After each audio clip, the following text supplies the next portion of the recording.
LoveLore Library. Chapter 989. However, in the eyes of someone like Ling Taihan, there was obviously no such thing as erasing grudges. Once the favor was repaid, it was time to collect the debt. At this moment, Lei Tingfeng couldn't help but wonder if his father and he had made a mistake in asking Ling Taihan to deal with Yi Li. After bidding farewell to Ling Taihan, Lei Tingfeng rushed back to the Xiling army without stopping. Lei Jinting saw his defeated expression and couldn't help but sigh. Without waiting for Lei Tingfeng to speak, he asked, "Ling Taihan failed?" Lei Tingfeng nodded. "Father, Ling Taihan deliberately let Yi Li go?" Lei Jinting asked with an ugly expression. Although he had considered this possibility when he went to find Ling Taihan had always been a man of his words and there really wasn't a more suitable candidate than him. He could only choose to believe in Ling Taihan. Lei Tingfeng said with some uncertainty, Ling Taihan was also injured. It was the missing number 1 master of Dechu State, Ling Taihan, who blocked Ling Taihan. The two fought fiercely for an entire night. By the time the victor was decided at dawn, Yi Li and the others had already entered the area controlled by the Prince Ding mansion. He didn't know whether Ling Taihan had gone easy on them or not, but at least Ling Taihan wasn't that enthusiastic about killing Yi Li. Mu Qingsang. Lei Jinting frowned. Ridiculous. Yi Li had just destroyed the house of Marquis Muyang. Why would Mu Qingsang save her? Lei Tingfeng said, "I sent someone to investigate." The one who suddenly appeared to block Ling Taihan's sword was indeed Mu Qingsang. After the two fought, Mu Qingsang was seriously injured and took away an old man from the Prince Ding mansion. According to my subordinate's report, it was very likely the old Marquis Muyang, Mu Jingmin. Originally, Ling Taihan almost killed Yi Li. At this point, Lei Tingfeng also felt a little regretful. Although he admired Yi Li's ability and intelligence, they were still enemies. How could Lei Tingfeng not secretly grieving after losing an opportunity to get rid of such a powerful enemy? Lei Jinting shook his head. God's will. As long as Mo Xiuyao really couldn't make it, so be it if Yi Li lived. What we should pay attention to now is the situation on the battlefield. Lei Tingfeng nodded and put away the slight depression in his heart. He said in a low voice, "Father is right. Now Mo Xiuyao is seriously injured and can't come out. But looking at the Maoist army's performance these days, Mo Xiuyao is probably seriously injured. Otherwise, Feng Zhiyao wouldn't be in a hurry to get Princess Ding back." These days, the Maoist army was no longer as elusive as before on the battlefield, making people tired of dealing with them. It was obvious that the commander had changed. Mo Xiuyao was seriously injured to the point where he couldn't even manage the military affairs. This was definitely good news for West Hill. Mo Jingli's hundreds of thousands of reinforcements have also arrived in the north. I'm afraid they are preparing to counterattack. As long as we take down the Maoist army here as soon as possible, Lu Jingxian won't be able to come back as reinforcements. Lei Tingfeng said. At the mention of Mo Jingli, Lei Jinting frowned slightly and said, "Let him do what he wants. This is the only use he has." But Tingfeng, Mo Jingli is a narrow-minded person who seeks revenge for the smallest grievance. This time, he will definitely hold a grudge in his heart. If you encounter him on the battlefield, be careful of him. If necessary, think of a way to get rid of him. Father. Lei Tingfeng was startled. He looked at Lei Jinting with a faint sense of uneasiness. Although his father usually taught him a lot of things, he didn't tell him how to deal with the ruler of a country. Lei Jinting smiled faintly and said, "You are not young anymore. You should have taken charge long ago. When this battle is over, Jinan Palace will be handed over to you." Father. Lei Tingfeng was shocked. He looked at Lei Jinting worriedly. Lei Jinting smiled unconcernedly and waved his hand, saying, "Forget it. Let's not worry about these things for now. We must pay attention to the defense of Yuming Pass." After all, in the eyes of the Mahist army, we are the true enemy. If there really is a crisis, Lu Jingxian might give up on Mo Jingli's side and come back with reinforcements. Even if they didn't want to admit it, the Mahist army's enmity towards the Chu army was not as great as their enmity towards the Xiling army. Even on the battlefield, the Mahist army and the Chu army's clashes were not as intense as the Xiling army's clashes. It wasn't that Lu Jingxian's army wasn't strong enough. It was that both sides still recognized that they were once a family. Therefore, if there really was a crisis at the Prince Ding mansion, Lu Jingxian would most likely give up on everything except Yuming Pass and attack the Xiling army instead. Lei Dingfeng nodded and said, "I understand." Lei Jinting nodded with satisfaction and said, "Forget it. Go and do your work." Lei Dingfeng thought for a while and asked, "Father, did you already know that Ling Taihan couldn't kill Yi Li?" When he came back to report, although his father was a little unhappy, he wasn't very surprised or angry. Lei Jinting shook his head and said, "It would be best if he could kill her. It doesn't matter if he couldn't." Lei Dingfeng looked at Lei Jinting in confusion and frowned. All these years, it was because Ling Taihan owed his father a favor that he didn't do anything to the Lord of Jinnan's mansion. Now that he had returned the favor, wouldn't the Lord of Jinnan's mansion have one more enemy? Lei Jinting sighed and said, even if this didn't happen, would still think of a way to make him repay that favor. Children are slow. Lei Dingfeng really didn't understand his father's thoughts. Silly child, Ling Taihan owes me a favor, not you. In Ling Taihan's heart, there was no such thing as erasing the grudge between the two sides, nor was there such a thing as extending the favor to the next generation.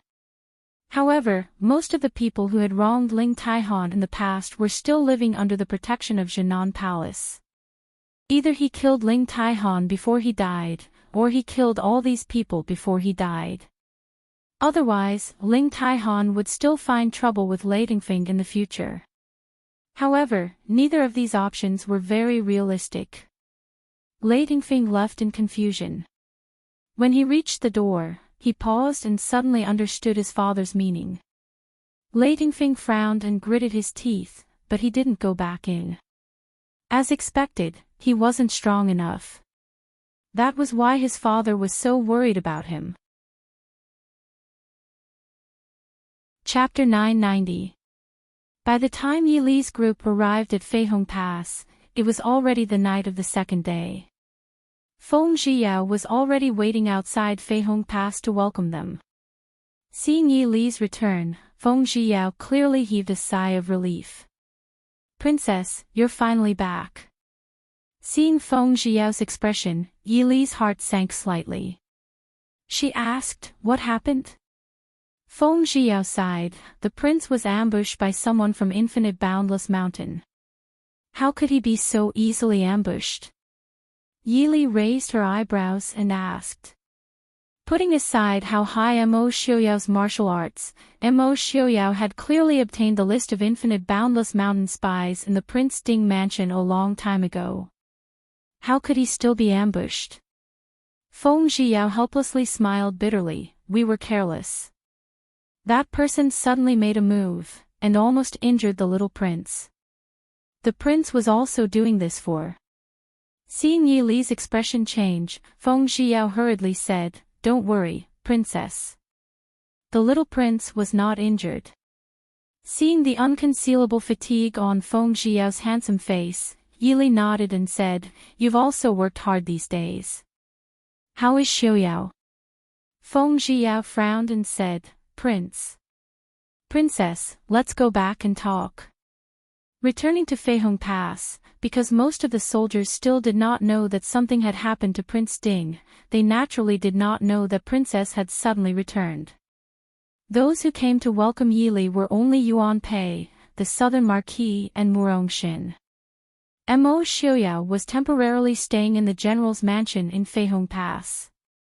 The group of people returned to the mansion and went straight to Mo Xiuyao's courtyard.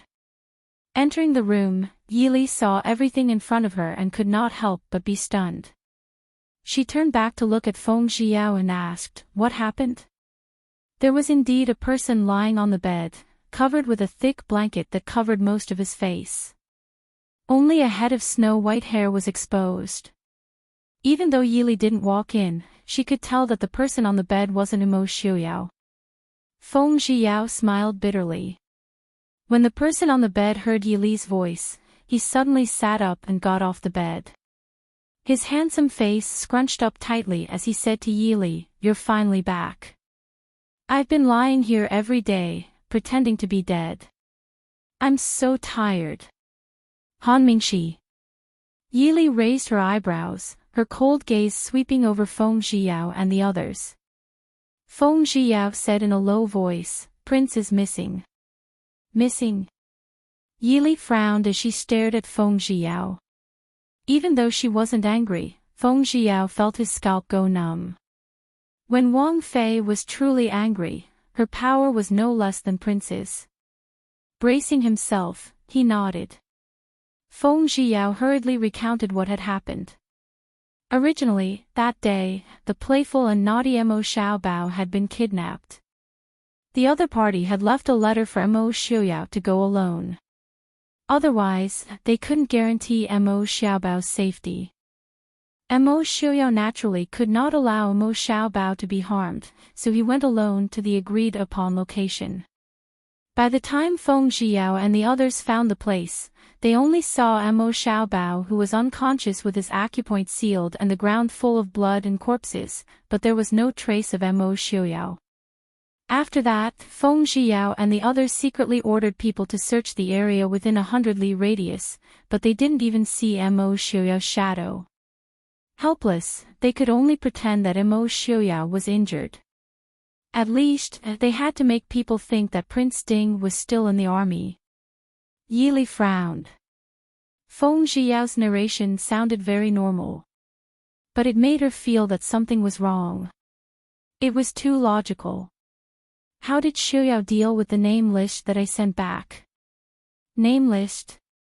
Feng Xiao frowned, then remembered, last time, when Wang Fei went to Jiangnan, she sent someone to send back the name list. Prince looked at it and kept it. Afterwards, he was busy with the war in the northern tribes. Prince seems to have. He didn't seem to have seen Immerse Xiuyao deal with this matter. If Yili's most trusted people were Qin Feng and Zhu Jing, then Immerse Xiuyao's most trusted aide was Feng Xiao. If even Feng Xiao didn't know, that meant that Immerse Xiuyao indeed didn't deal with this matter. But this was clearly illogical. Infinite Boundless Mountain had planted spies in the Mahist army. Ignoring them was definitely not Immerse Xiuyao's style. Unless, he had other uses for them. Han Mingxi laughed mockingly. Some people like to think themselves clever, and ended up making a fool of themselves. Mingxi.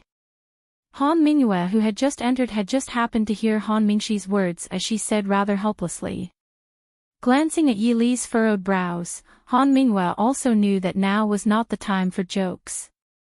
She said rather apologetically, "June. Princess, I didn't." Yili tugged at the corner of her lips lightly, saying with a mild smile, "I understand." "Young Master Mingyue, is there any news?" Han Mingyue shook her head, frowning. "According to the news from various sources, apart from ourselves, neither Mo Jingli nor Lei Jinting know that Xiuyao has gone missing. This also means that Mo Jingli's spy did not return. It is possible that he is already dead, or has escaped. In comparison, the possibility of him being dead was higher. If he was still alive, it was impossible for him not to return to find Mo Jingli, and then report the news of Immerse Xiuyao. If he had succeeded, there would be even less of a need for him to escape. After killing Prince Ding, Immerse Xiuyao, Mo Jingli's reward would be enough for him to live in luxury for several lifetimes. Moreover, if he escaped alone, he would have to face the pursuit of the Prince Ding mansion. Where could he escape to? Now, whether it was Immerse Xiuyao or this spy, they did not have any news of them. Yili thought for a moment before asking, "Who is that person?" Feng Zhiyao's expression was somewhat ugly as he said, "He is Prince Ding's bodyguard, a member of the Shadow Guard." Prince Ding's martial arts were extremely high, and the amount of time he needed to accompany the Shadow Guard was almost negligible. Furthermore, Mo Xiaoyao had many experts by his side, and there was no need for him to personally train his subordinates like Yi Li. Therefore, compared to the current status of Zhuo Jing and the others, the Shadow Guard by Mo Xiaoyao's side could almost be said to be inconspicuous to the extreme. After the role of the Shadow Guard was gradually taken over by Qi Lin, these Shadow Guards were even less noticed. Even so, however, the Shadow Guard was still an extremely important force of the Prince Ding mansion. Compared to the Mahist army and the Black Cloud Cavalry, they were even more important, because they were closer to Prince Ding in the shadows than the army. Who would have thought that Infinite Boundless Mountain would actually be able to insert someone into the Shadow Guard? Fortunately, Infinite Boundless Mountain had already been destroyed. Otherwise, it would have been even more disadvantageous for the Prince Ding mansion. "Tell Mo Hua to come see me," Yi Li said in a low voice. "You all go and rest. These few days have been tiring. If there is anything, we can talk about it tomorrow." Everyone looked somewhat worriedly at Yi Li. These few days had indeed not been easy for them. However, having traveled for 2 days and 2 nights, the expression of the princess consort was even more unsightly. Han Mingyue and Feng Zhiyao exchanged glances. Feng Zhiyao nodded, saying, "Yes, we will take our leave. Princess consort, you should also rest well." Yi Li nodded, not saying anything else. Everyone quietly retreated, leaving her sitting alone under the lamp, lost in thought. "Mother." It was already late at night, but the study was still very quiet, with only the occasional soft sound of candlelight bursting. Yi Li sat alone behind the desk, her brows lowered as she pondered.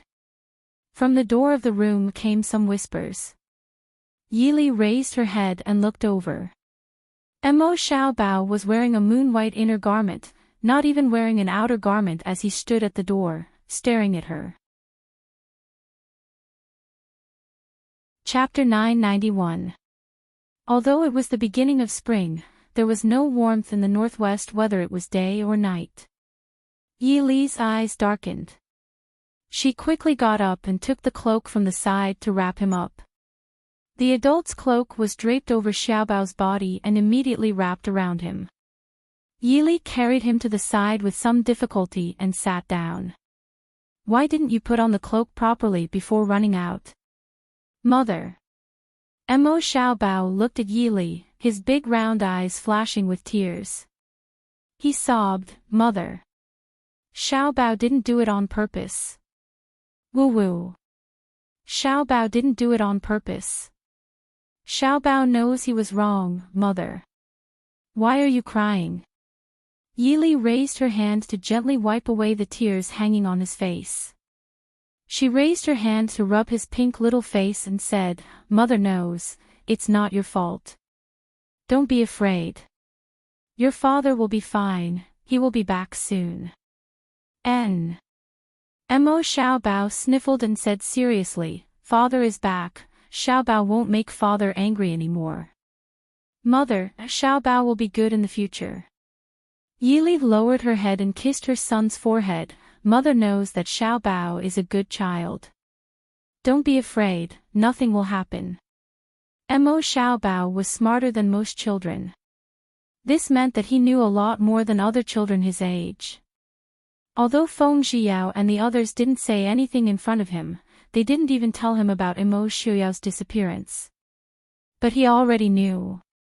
It was just that these days, everyone in Ding Palace who knew the situation was worried and busy. No one paid attention to his movements. He also did not tell anyone anything. But no matter how smart he was still a child. Now that his mother was back, he couldn't hold back anymore. He didn't even wear his outer clothes and quietly avoided the shadow guard and ran to the study to find Yi Li. Mo Xiaobao sat in Yi Li's arms, his big watery eyes filled with worry. Mother, will father really be all right? Yili faintly smiled. Don't worry, nothing will happen. It's already very late. Xiao Bao, go back and sleep, okay? Mo Xiao Bao raises his hand to rub his eyes. Xiao Bao will accompany mother. Alright, mother still has something to do. If you're sleepy, why don't you sleep for a while? Yili carefully adjusted the cloak on his body and softly said. After Mo Xiao Bao nodded in agreement, he sat in Yili's arms and looked at the booklet in Yili's hand with wide eyes. In the past few days, Mo Xiaoyao had suddenly disappeared. Many matters had piled up in the Mahist army that Mo Xiaoyao or Yili had to deal with personally. Yili looked at two booklets and then looked down to see that Mo Xiao Bao had already closed his eyes and fallen asleep. In the past few days, it wasn't only the adults who had been frightened and tired. Children's hearts were even more sensitive, so Mo Xiao Bao was also very tired. Sitting in his mother's arms, he quickly fell asleep. This subordinate Mo Hua requests an audience with Wang Fei. At the door, Mo Hua's faint voice came. The brush in Yili's hand paused. Putting down the brush, she softly said, "Come in." Mo Hua walked in. Seeing Mo Xiao Bao in Yili's arms, she was also stunned. Wang Fei, little Shitzi. Yili waved her hand and said, "Wait." Picking up Mo Xiao Bao, she turned and went to the room in the study to rest. Putting him on the bed and covering him with a blanket, Yili turned to look at Mo Hua and asked, "You brought Mu Qingsang?" A trace of surprise flashed through Mo Hua's eyes. She said in a deep voice, "This subordinate was a step late and frightened Wang Fei. Wang Fei, please punish me." Yili shook her head. Looking at her, she asked, "Where did the prince go?" "This subordinate doesn't know." Mo Hua lowered her eyes. "You don't know?" Yili raised her eyebrows and looked at Mo Hua with a smile that wasn't a smile. "If you don't know, how did you know to bring Mu Qingsang to save me?" "As far as I know, there aren't many people who know Mu Qingsang's whereabouts and can ask him in advance. Among them, shouldn't include Commander Mo. In addition, the place where Mu Qingsang is in seclusion is 3 days away from the place where Ling Taihan tried to kill me. From Feihong Pass, it would take more than 2 days to get there. In other words, before the prince was injured, you had already set off. Commander Mo, did you know in advance that the prince would go missing and this consort would be killed by Ling Taihan when she returned? In this world, there weren't many people who could deal with Yili and Qilin. If it wasn't for Ling Taihan or Lei Zhenting personally taking action, there was no need to trouble Mu Qingsang. Even the current Lei Zhenting might not be able to do it.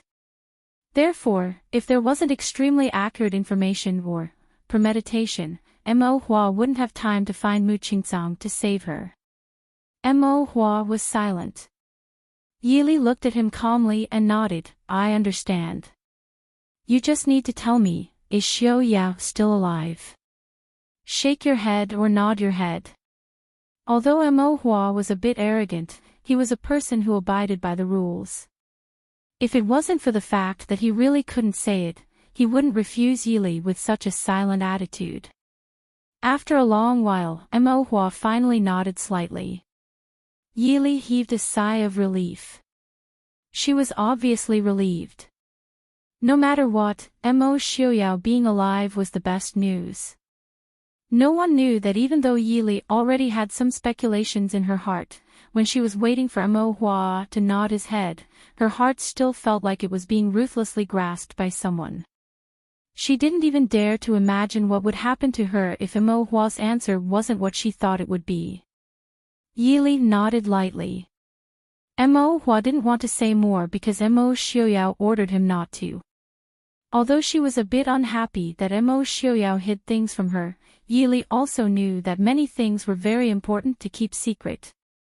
After all, even if she had already gotten the list of names that Dongfang Yu gave to Mo Jingli, but who could guarantee that Dongfang Yu really gave them all? Where did Mu Qingsang go? After confirming that Mo Xiuya was fine, Yili was in the mood to pay attention to other things. When she spared Mu Qingsong's life back then, she really didn't think that she would be saved by him one day. Mo Hua respectfully said, Mr. Mu took Marquis Muyang and left. What Mo Hua didn't say was that Mu Qingsong's injury was quite serious. He probably wouldn't be able to recover to his current level within 10 years. However, in Mo Hua's view, Mu Qingsong's injury was very valuable to be able to let Wang Fei safely escape from the Yanwang Chamber's master. Ling Taihan. Yili frowned. Now that Mo Xiuya wasn't here, if Ling Taihan continued to oppose them, it would be very troublesome. Then Yili had to find a way to get rid of him first. Even after experiencing a life and death situation, Yili still didn't have much malice towards Ling Taihan and didn't want to become enemies with him.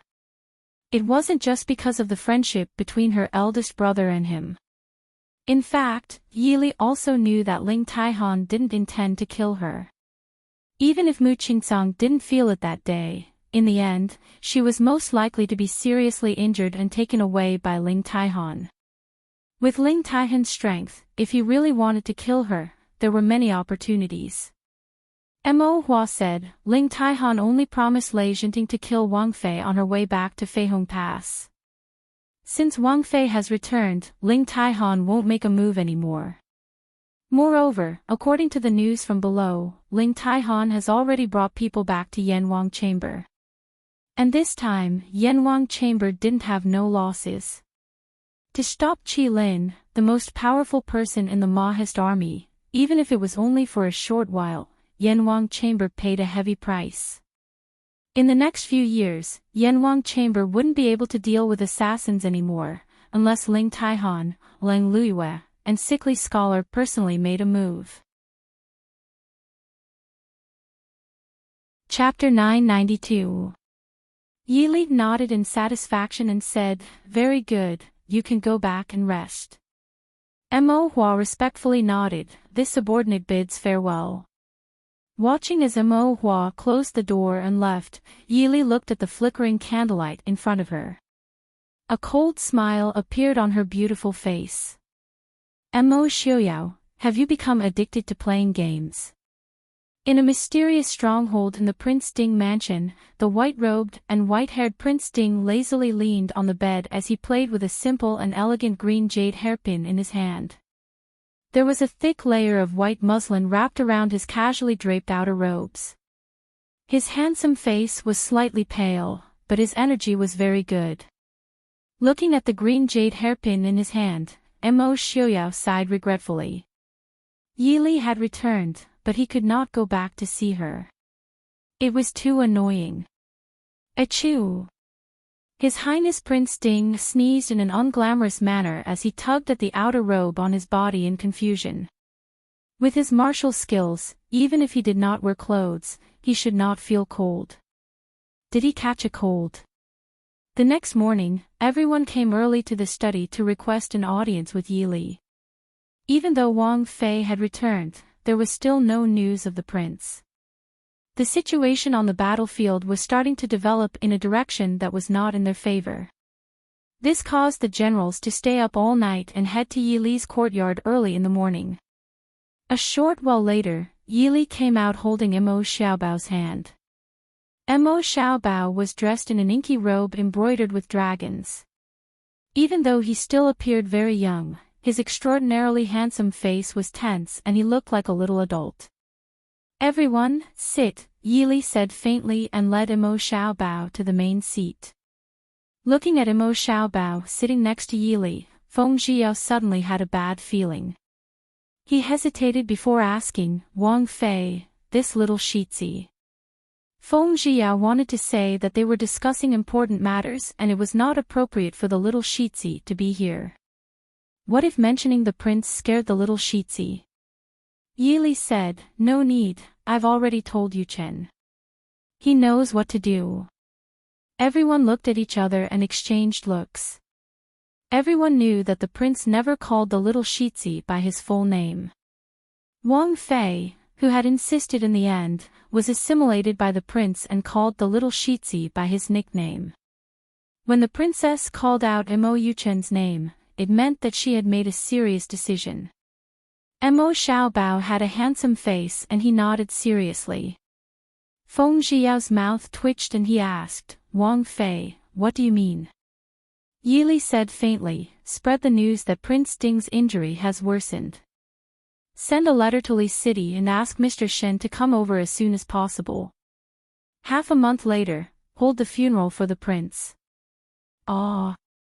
Everyone looked in shock at Princess Ding, who was dressed in green and had an indifferent expression.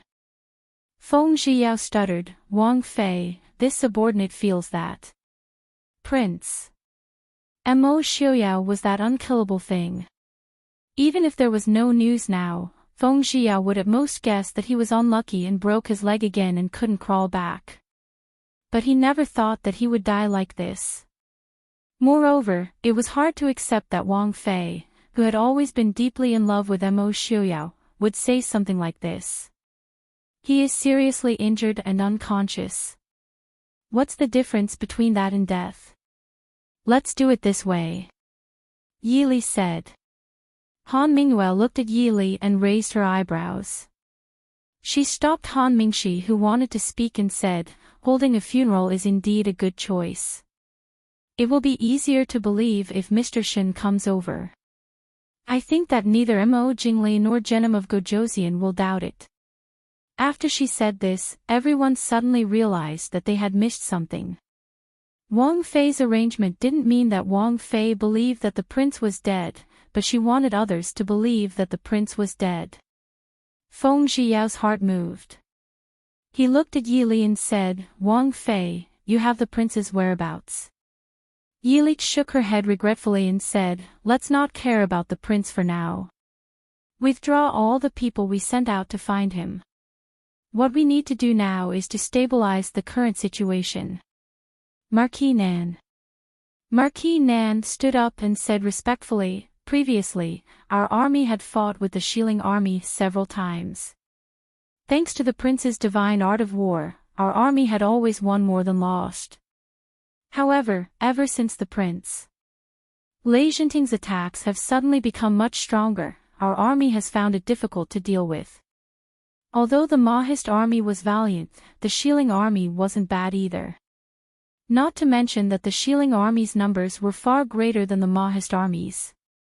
Originally, when Mo Xiaoyao was here, they didn't feel anything. Once Mo Xiaoyao was gone, the Mahist army's disadvantage was immediately exposed. Yili nodded and said, you don't have to blame yourselves. It has been hard on you these days. Now that the Shilling army is strong, we don't have to fight them head-on. Let's try to avoid them. Wang Fei, what do you mean? Murongshan asked. Yili said, avoid their sharp points and attack their weak points. Generals, let's split up and fight for ourselves. Feihong Pass will still be guarded by me and General Yuan Pei. Feihong Pass had been constantly strengthened by the Mahist army for more than 10 years. The degree of easy to defend and difficult to attack was definitely not inferior to the Cold Valley Pass, which was known as the Impregnable Pass of the Central Plains. The Mahist army really didn't have the chips to fight the Shilling army head-on now.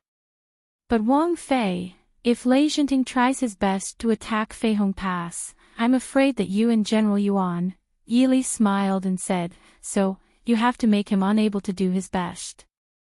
I believe that this is what the Mahist army and the Black Cloud cavalry are good at. In addition, you don't have to worry about Feihong Pass. We have a batch of interesting things that will soon arrive at Feihong Pass. If Lei Zhenting still wants to break through Feihong Pass, he can only use human lives to make up for it. I also want to know how many Shilling soldiers he is willing to sacrifice to attack Feihong Pass. Although they were a little curious about what the Wang Fei meant by interesting things. But looking at Yili's calm appearance, they couldn't help but feel relieved. They cupped their hands and said in unison, we obey. Chapter 993.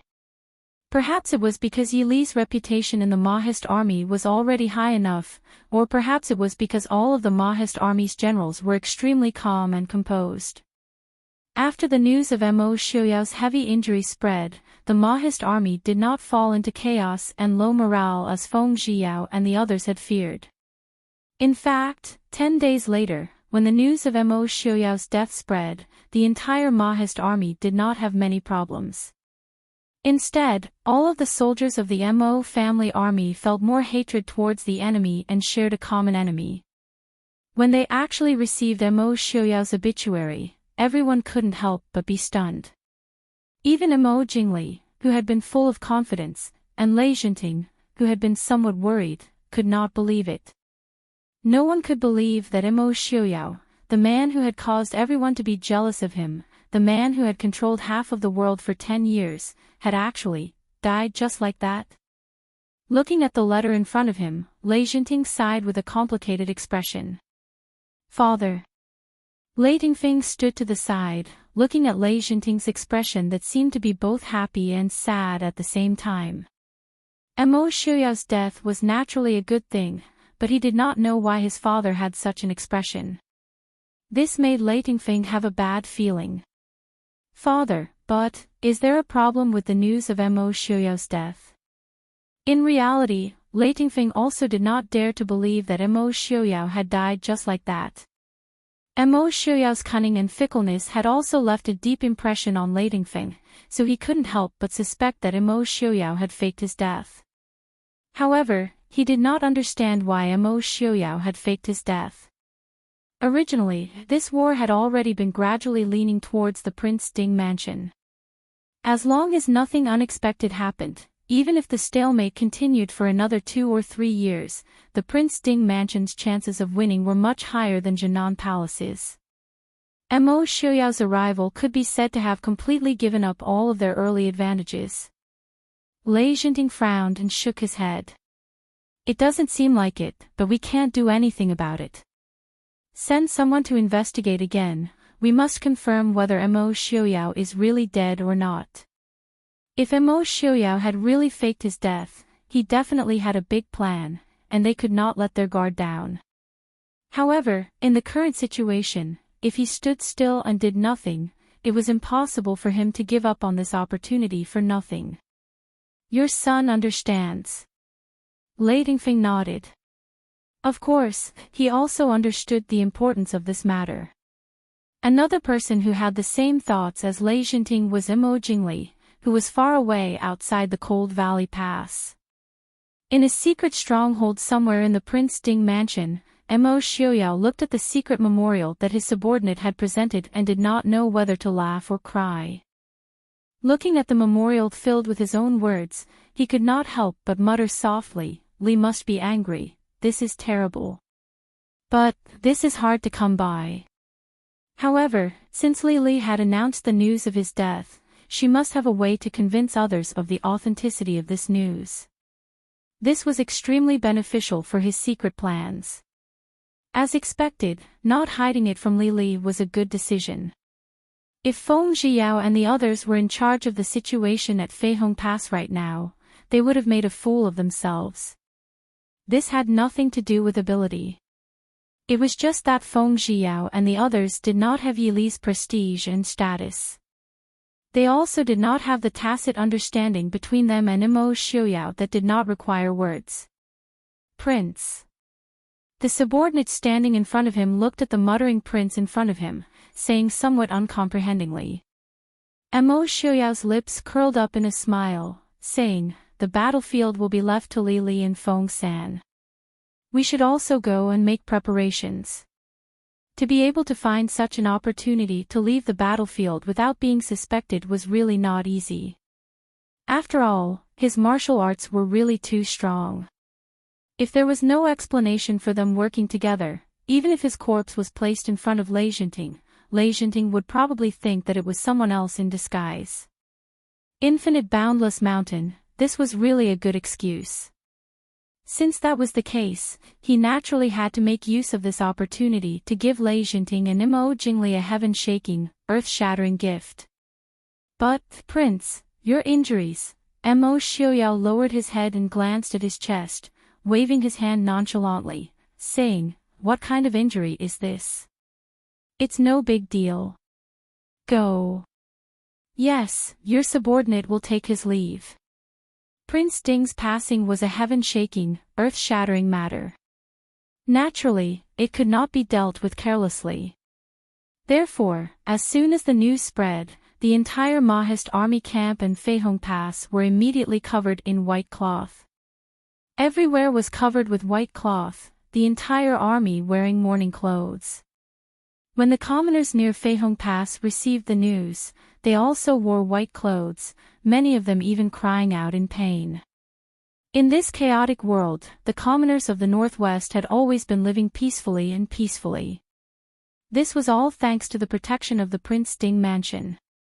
Now, the commoners' pain was not only because they were worried about their own future, but also because they were mourning and sorrowful for the death of the Prince Ding and Mo Xiaoyao.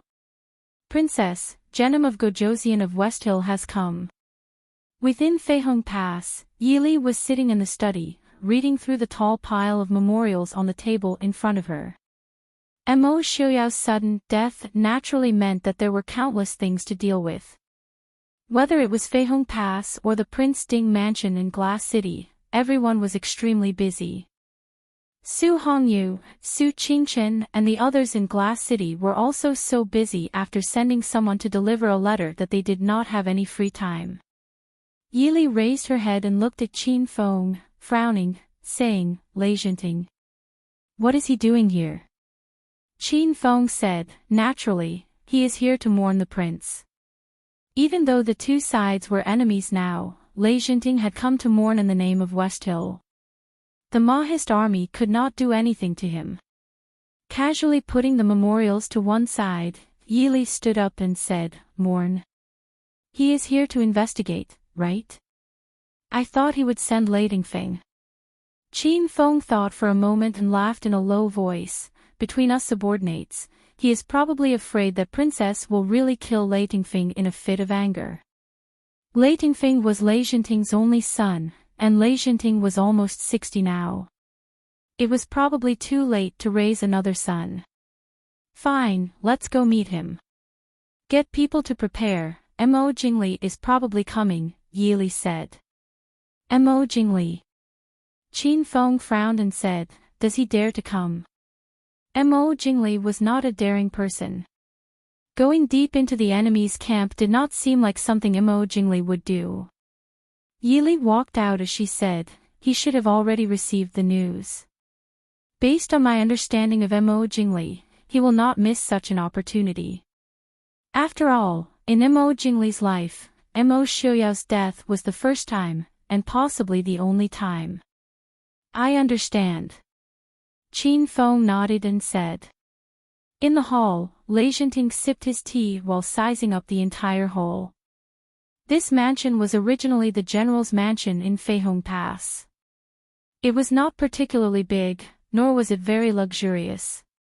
After Mo Xiaoyao and the others moved in, they clearly did not put in any effort to decorate. Now that the entire mansion was covered by a plain white cloth, it was even colder and more dignified. Not far away, Feng Zhiyao, who was in charge of receiving guests, and Leng Haoyu, who had just rushed back from the Chu capital, glared at Enchanting with very unfriendly eyes. Being treated like this, Enchanting was not angry. He just sat calmly and drank tea. After going to the morning hall to burn incense, Enchanting was considering how to personally see Mo Xiaoyao's corpse. In such a heavily guarded mansion, it was obviously not feasible to sneak in and investigate. Chapter 994. This subordinate greets the princess. Yili was wearing a plain white robe, her cloud-like hair casually tied into a simple bun. A white flower was pinned into the bun, making her look even colder and paler. Standing on Yili's left was Mo Xiaobao, who was wearing a black brocade robe and a white muslin robe. As soon as he entered, Mo Xiaobao glared fiercely at Enchanting. Looking at Imo Xiaobao who was glaring at him, Lei Jinting couldn't help but smile. In his heart, he sighed that Imo Xiaoyao had given birth to a good son. Although he was still young, he already had the style of his father. Just by looking at his round and cute eyes that couldn't hide his shrewdness, he knew that this kid was definitely not as cute and obedient as he looked on the surface. Princess Ding, Shitzi, please restrain your grief. Lei Jinting stood up and cupped his hands. Yili nodded slightly and said with a faint smile, I'll have to trouble Genom of Gojoseon to personally make a trip. Genom of Gojoseon, please sit. Lei Jinting looked at Yili and said with a sincere face, I also feel very sorry for Prince Ding's sudden death. Although the Prince Ding mansion is the enemy of the West Hill, it is also an opponent that I respect. I came this time to mourn Prince Ding, and also to discuss the matter of peace with the Prince Ding mansion. Satisfied to see the flash of surprise in Yili's eyes, Lei Jinting smiled faintly and didn't say anything. Feng Zhiyao and Leng Haoyu also stared at Lei Jinting in disbelief. Everyone was well aware of the relationship between the Prince Ding mansion and the West Hill. Once Lei Jinting confirmed that Prince Ding was really gone, he would definitely immediately annex the Prince Ding mansion without hesitation. At this moment, only a fool would believe that he was a gentleman and would not bully a widow and an orphan. Yili raised her eyebrows and looked at Lei Jinting with a faint smile. Peace talks. Lei Jinting nodded and said, that's right. Now that Prince Ding has passed away, I'm sure Princess Ding won't be able to cope for the time being. If the princess agrees, the West Hill is willing to make peace with the Prince Ding mansion.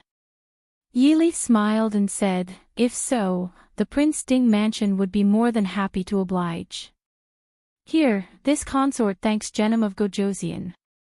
Looking at Yili's decent smile, Lei Jinting frowned in his heart. However, there was a trace of exhaustion in her eyes. For a moment, he couldn't tell if Yili was putting on an act or if it was real. Even with his experience in reading people, he couldn't see any flaws in Yili. Just now, when he said peace talks, he just wanted to test Yili's thoughts and the Chu Jing in the Prince Ding mansion. But Yili's attitude made him unable to figure out the situation inside the Prince Ding mansion. Reporting to the princess, the Emperor of Chu is outside the pass asking for an audience. Outside the door, the guard reported loudly. Lei Jinting's eyes flashed slightly, but there was no other expression on his face. He looked sideways at Yili sitting at the head of the table, wanting to see how she planned to deal with it. He heard Yili say indifferently, Emperor Chu has come from afar. Invite him in. Feng San, bring the heir to welcome Emperor Chu. The etiquette of a formal occasion couldn't be neglected because of something. Even though it looked like Genom of Gojoseon was more powerful than Mo Jingli was still the ruler of a country. Sending someone to welcome him was the proper etiquette. This subordinate obeys. Feng Zhiyao replied in a deep voice. This child obeys. Mo Xiaobao jumped down from the chair next to Yili and followed Feng Zhiyao out. The subordinates of the Prince Ding mansion are truly loyal. Lei Jinting looked at Feng Zhiyao walking out and said meaningfully. With Feng Zhiyao's arrogance, going out to welcome Mo Jingli was enough to show the Prince Ding mansion's allegiance to Yili. It was clear that the Prince Ding mansion didn't have the slightest bit of chaos in Yili's hands. Even if it was true, the loss was only Mo Xiaoyao. Thinking of this, Lei Jinting looked at Yili with an even more complicated expression. He secretly regretted that Yili had actually escaped Ling Taihan's assassination a few days ago. Leng Haoyu, who was sitting at the side, snorted and said with a smile, Genom of Gojoseon is too kind. A loyal subject doesn't serve two masters. We are just doing what we should do. Looking at Leng Haoyu's unkind eyes, Lei Jinting didn't care and smiled faintly. Yili glanced at Leng Haoyu with a smile and didn't feel offended at all. Genom of Gojoseon is right. If it weren't for their help these days. This concubine is really a little powerless. In this case, why doesn't Princess Ding invite young Master Qingchen to preside over the overall situation? Lei Jinting asked. This was also what he was most confused about. Under normal circumstances, if Mo Xiuyao was really dead, then the Prince Ding mansion was bound to support Mo Yuchen to take the throne. But now Mo Yuchen was less than 9 years old. Naturally, it was impossible for him to take charge of the Prince Ding mansion and the Mahist army. Therefore, Yi Li should summon Su Qingchen or Su Hongyu to preside over the overall situation in the Feihong Pass. But now, no one from the Su family appeared, which made Lei Jinting suspicious of Mo Xiuyao's death. Yi Li smiled bitterly and shook her head. Glass City also needs my eldest brother to preside over the overall situation, what's more. Shaking her head, Yi Li didn't say anything more. Undoubtedly, it made people more fanciful. Of course, Lei Jinting knew the importance of the entire Northwest to the Prince Ding mansion. What's more, after the news of Mo Xiuyao's death came out, he secretly ordered the troops in Xiling to move to the north. He didn't really want to attack the original emperor of Xiling, but to contain Zhang Qilan's army stationed in the west. There was also the northern tribes. Mo Xiuyao had just destroyed almost half of the troops of the northern tribes, and a prince had died. Now that he heard the news of Mo Xiuyao's death, how could the king of the northern tribes not come out to make trouble to save his face? Therefore, at this time, whether the northwest, especially Glass City, could be stabilized was particularly important. As long as the northwest was still there, even if the Mahist army was defeated this time, there was still a place to retreat. When Mo Yuchen grew up in a few years, it was not impossible for the Mahist army to make a comeback. After all, according to Lei Jinting's understanding of the bloodline inheritance of the Prince Ding mansion, there was almost no doubt that Mo Yuchen could take charge alone when he was a teenager. Of course, Lei Jinting didn't intend to give him this opportunity. Looking at Yi Li's hesitant appearance, Lei Jinting believed the news of Mo Xiuyao's death even more. Lei Jinting didn't care that Yi Li didn't cry like an ordinary girl, and her beautiful face was pale. After all, Yi Li wasn't an ordinary girl. If she really couldn't control herself at this time, Lei Jinting would suspect her or look down on her. Princess. Princess, it's not good. Outside the door, a guard hurried in to report. Yi Li frowned slightly and asked, "What's wrong?" The guard looked at Lei Jinting and said with some difficulty, "Little Prince." Little Prince injured Emperor Chu. Everyone present was stunned. No matter how powerful Mo Xiaobao was, he was only an 8 or 9-year-old child. How could he injure Mo Jingli? The guard saw everyone's doubtful eyes and quickly said, "It's true, Little Prince." Little Prince fiercely bit Emperor Chu. "Is Little Prince okay?" Lang Haoyu quickly asked. He didn't have much hope for Mo Jingli's character. Mo Jingli was a petty person. He wouldn't let Mo Xiaobao off just because he was a child. The guard wiped his sweat and said, "Little Prince is fine," but Little Prince said that he wanted to kill Emperor Chu. Young Master Feng San couldn't stop him. "Princess, please go and take a look." Chapter 995. Yi Li lowered her eyes to hide the smile in her eyes. She stood up and said somewhat anxiously to Lei Jinting, "Genom of Gojoseon, I'm really sorry. This consort will leave first." Lei Jinting smiled. "Wang Fei is too polite. How about I accompany Wang Fei to take a look?" Yi Li hesitated, but in the end, she couldn't resist the worry for her son. She nodded and said, "Genom of Gojoseon, please. Wang Fei, please." Yi Li didn't stand on ceremony with him and hurriedly walked out of the hall. Not far from the Fu's entrance, Mo Jingli's ceremonial guards and the Prince Ding Mansion's guards completely blocked off the narrow street. In the middle of the crowd, Mo Jingli was wearing a bright yellow imperial robe. He was glaring angrily at Imo Xiaobao. There was a bloody wound on his right hand that was placed in front of him. It was clear that the person who had bitten him didn't have any intention of showing mercy. Imo Xiaobao was tightly held in Feng Zhiyao's arms. But from the anger on his little face and the way he was fiercely baring his teeth at Imo Jingli, it was clear that if Feng Zhiyao hadn't held him tightly, Imo Xiaobao would have immediately charged forward. What happened? Yili walked in from the back of the crowd and asked with a frown. Seeing that Yili had arrived, Feng Zhiyao clearly let out a sigh of relief. He wasn't afraid that the little Shitzi would bite Imo Jingli, but he was worried that Imo Jingli would hurt Imo Xiaobao in his anger. Nyangqin. Feng Zhiyao let go of Imo Xiaobao. Imo Xiaobao threw himself into Yili's arms, feeling wronged. She rubbed her little face against Yili's chest and glared at Imo Jingli with her big round eyes. Her delicate little face was full of grievances, which was very different from the fierce look she had when she was about to pounce on Imo Jingli. Yili held him in her arms and gently patted him. She said softly, "What's wrong with Xiaobao? Are you hurt?" Imo Xiaobao buried his face in Yili's arms and shook his head. Yili heaved a sigh of relief. She patted his little head and said, "It's good that you're fine. Be careful. What if you get hurt?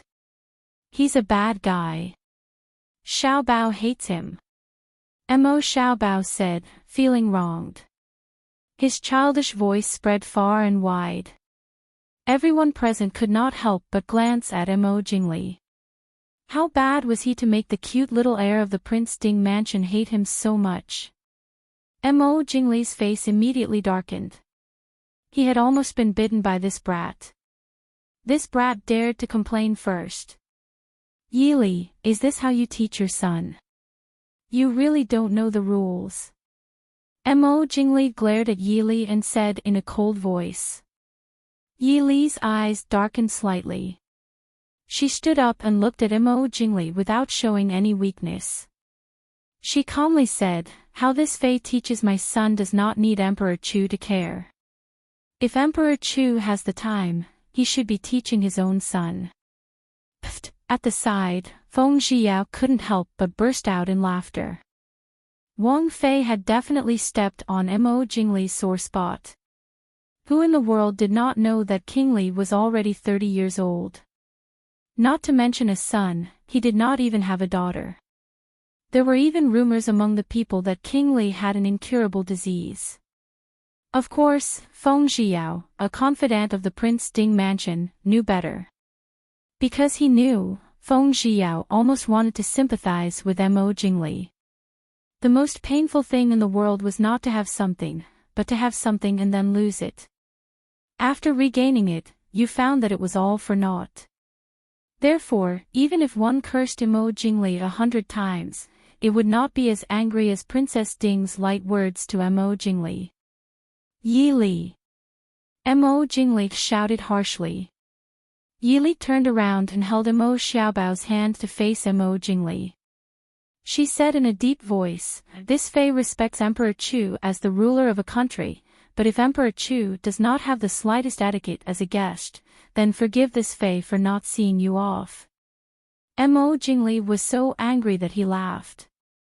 He raised his hand and said with a cold smile, "Zhen came to offer condolences out of kindness, but just as Zhen closed the door, Zhen was bitten by this brat. Is this how the Prince Ding mansion treats its guests?" Imo Xiaobao stood beside Yili. He raised his delicate little chin and said in a crisp voice, "You're not here to offer condolences to father, you're here to cause trouble. People who come to offer condolences to father will not wear clothes like yours." Everyone once again looked at Imo Jingli. Even if Imo Jingli was the emperor, the Prince Ding mansion's status was not inferior to the Dechu states. As a guest, they were not required to wear mourning clothes, but they should at least change into plain clothes. They should not be like Imo Jingli who came in wearing a bright dragon robe. Standing on the side, Enchanting, who was wearing a black robe with dark patterns, suddenly felt the Mahist army's eyes looking at him become much friendlier. Mo Jingli's attire did not seem like he was here to offer condolences, but to show off and cause trouble. Mo Jingli was speechless. He really did not come to offer condolences to Mo Xiaoyao. When Mo Xiaoyao died, he wanted to laugh even in his dreams. How could he come to offer condolences? But being exposed by a child in front of so many people, he still felt a bit embarrassed. After a while, Mo Jingli gave a soft snort. He looked at Yili and said, "Princess Ding, Jin came from far away. Do you want to stop Jin here?" Yili calmly glanced at him and said, "If Emperor Chu truly came to offer condolences to Prince Ding, this consort naturally does not dare to stop you." Mo Jingli proudly said, "Jin naturally came for this reason." Yili calmly nodded and said, "Since it's like this, then Kingly, please come to the coffin and light a stick of incense." Mo Jingli did not object. He nodded and said, "Perfect, Jin also wants to see Prince Ding's body. After all, we have been friends since childhood. Presumably, Princess Ding will not object, right?" Yili was silent for a moment before lightly saying, "Emperor Chu, please." Chapter 996. Mo Jingli's group was quickly led to the morning hall of the general's residence where Yili was temporarily staying.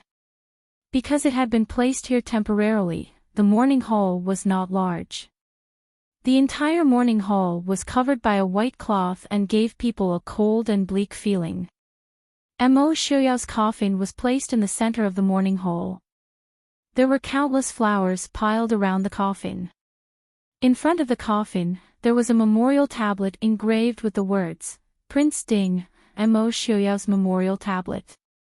Standing in the morning hall, both Mo Jingli and Enchanting felt a moment of nervousness and excitement. They were about to see Prince Ding's corpse. As his enemy, it was hard not to be excited. Wang Fei. Inside the morning hall, Jin's eyes were red as he stared warily at Mo Jingli and Enchanting in front of him. His gaze towards Mo Jingli was filled with viciousness. If this was not Mo Xiaoyao's morning hall, he would have already leapt forward. Knowing what he had done to Mo Xiaoyao, Mo Jingli felt slightly guilty under a Jin's stare and couldn't help but take a step back. But he quickly became happy again. No matter what he had done, Mo Xiaoyao was dead. After so many years of fighting, he had won in the end. Also, Mo Jingli looked disdainfully at Jin. Just based on this little fool who had followed Mo Xiaoyao since childhood, it would not be easy for him to kill him. Yili said coolly, "Emperor Chu and Genom of Gojoseon want to open the coffin to see Prince." Jin stilled and then glared viciously at Mo Jingli. "No.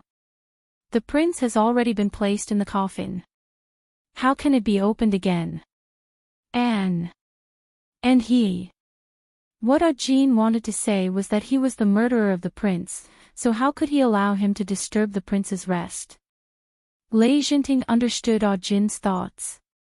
He took a step forward and said with a smile, "And the others really want to send Prince Ding off. Why don't you let me take a look at Prince Ding, so as not to disturb Prince Ding's peace?" "What does Wang Fei think?" Yili frowned. Her expression was clearly displeased, but she did not object. Mo Jingli didn't object. Although it was a pity that he couldn't see Mo Xiaoyao's corpse with his own eyes, the most important thing right now was to confirm whether Mo Xiaoyao was dead or alive.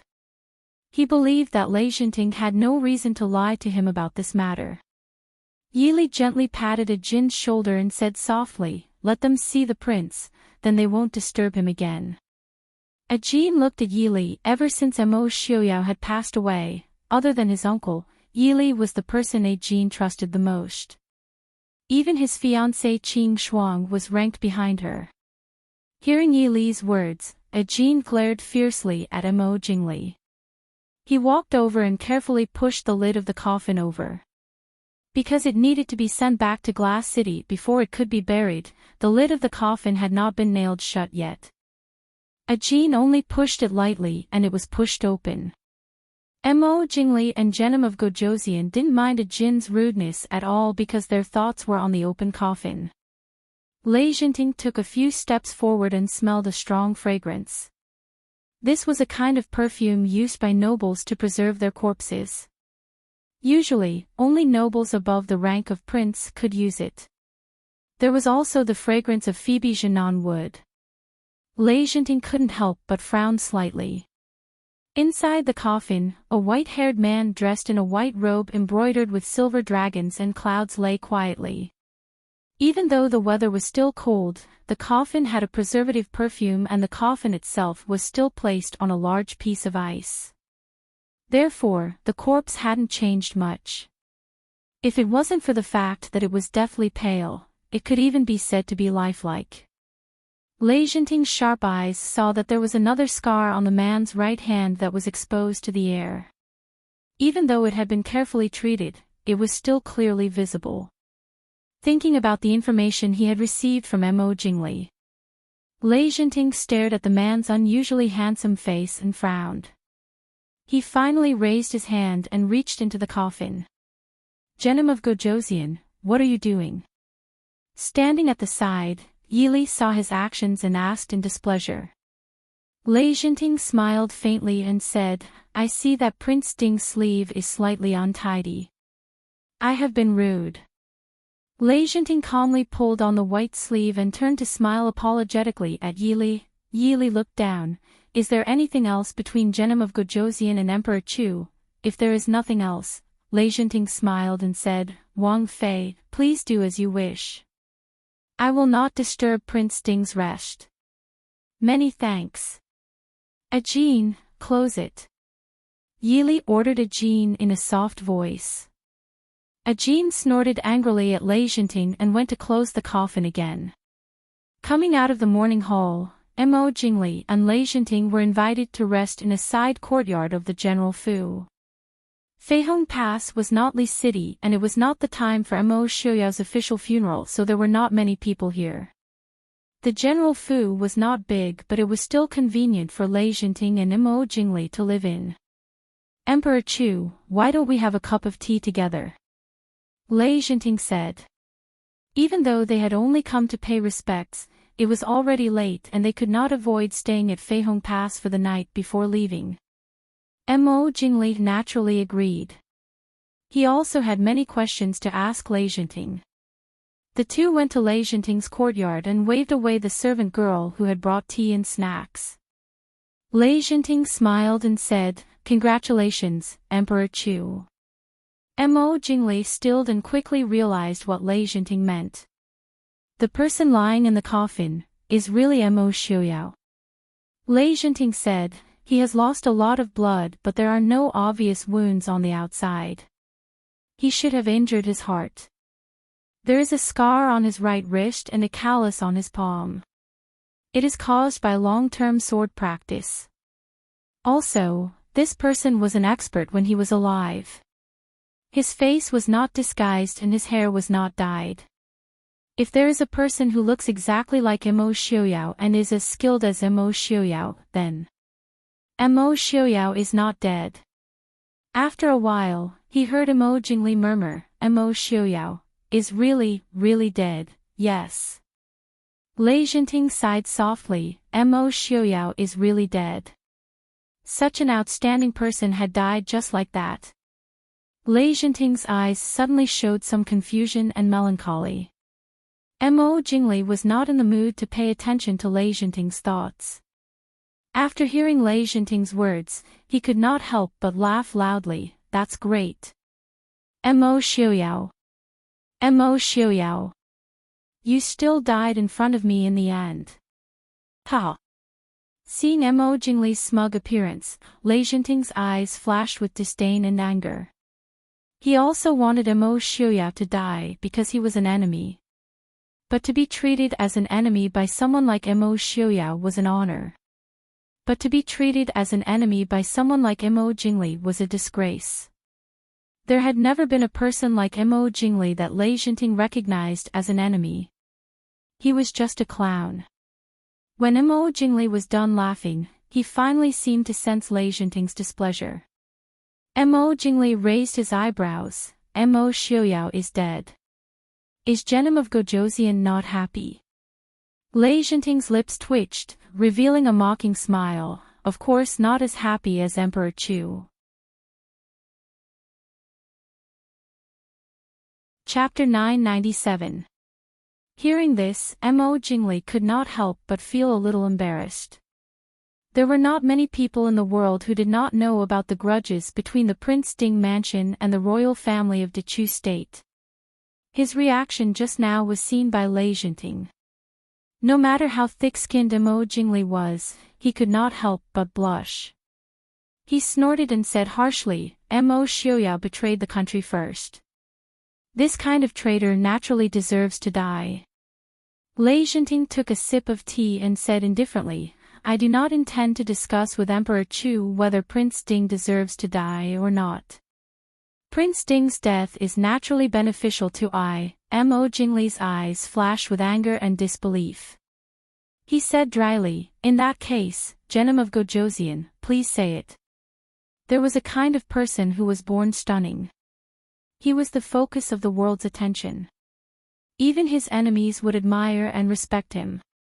Mo Xiaoyao was such a person. It was also because of this that Mo Jingli was crazily jealous. Lei Jinting leisurely looked at Mo Jingli, who was a little unsteady, and said calmly, did Emperor Chu notice that the main generals in the Mahist army are not here? Mo Jingli hesitated. From the beginning, he focused on Yili and Mo Xiaobao. Naturally, he did not notice who was not in the Prince Ding mansion. Hearing Lei Jinting's words, he finally had some impression. He nodded and said, yes, Murongshen and Marquis Nan are not here. They should have been sent out by Yili, Lei Jinting said. Mo Jingli frowned and said, sent out. Yili doesn't want to guard Feihong Pass anymore. Lei Jinting glanced at him and said, it's really because she wants to guard Fu Feihong Pass that she sent people out. Genom of Gojoseon, what do you mean by that? Mo Jingli did not like Lei Jinting's tone. It was as if he was calling him an idiot. However, he really couldn't understand Yili's thoughts, so he had no choice but to hold back his anger and listen to Lei Jinting. Feihong Pass is only so big. Even if all the generals are here, what difference would it make?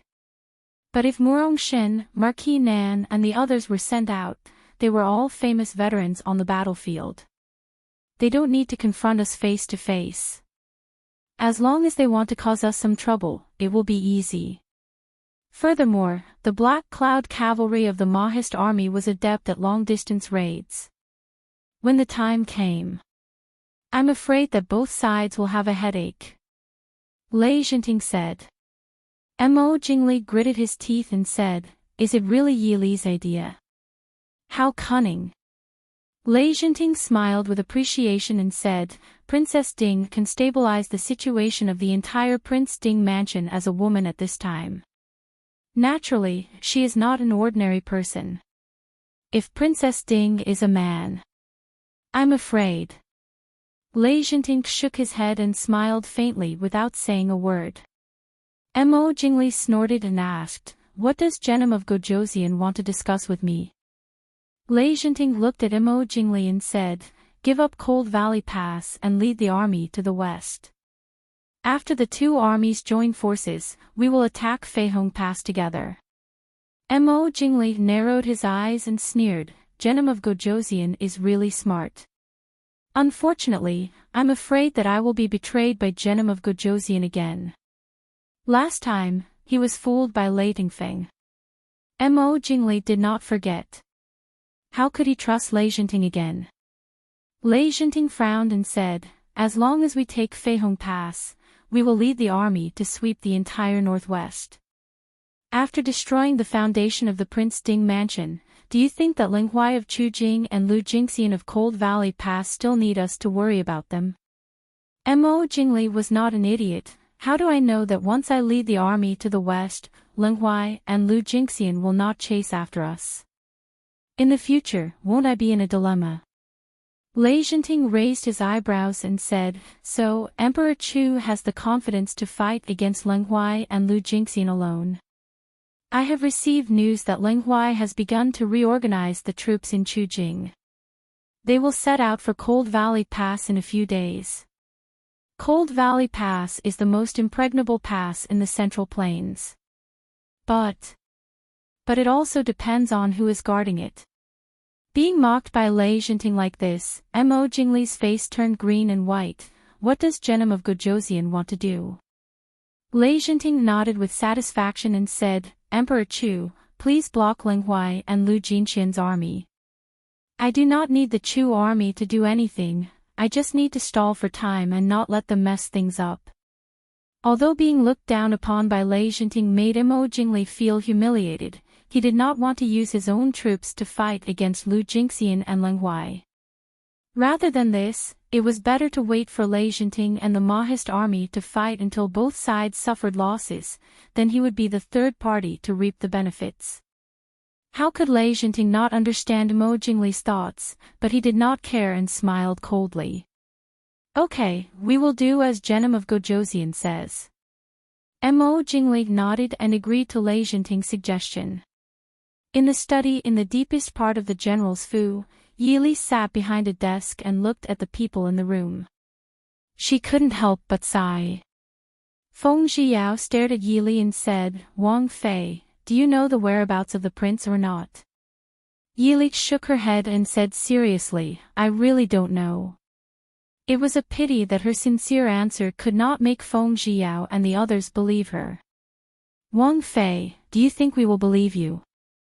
Yili raised an eyebrow and looked at everyone with a smile. Han Mingyue said with a faint smile, Wang Fei should at least know some news about Xiao Yao.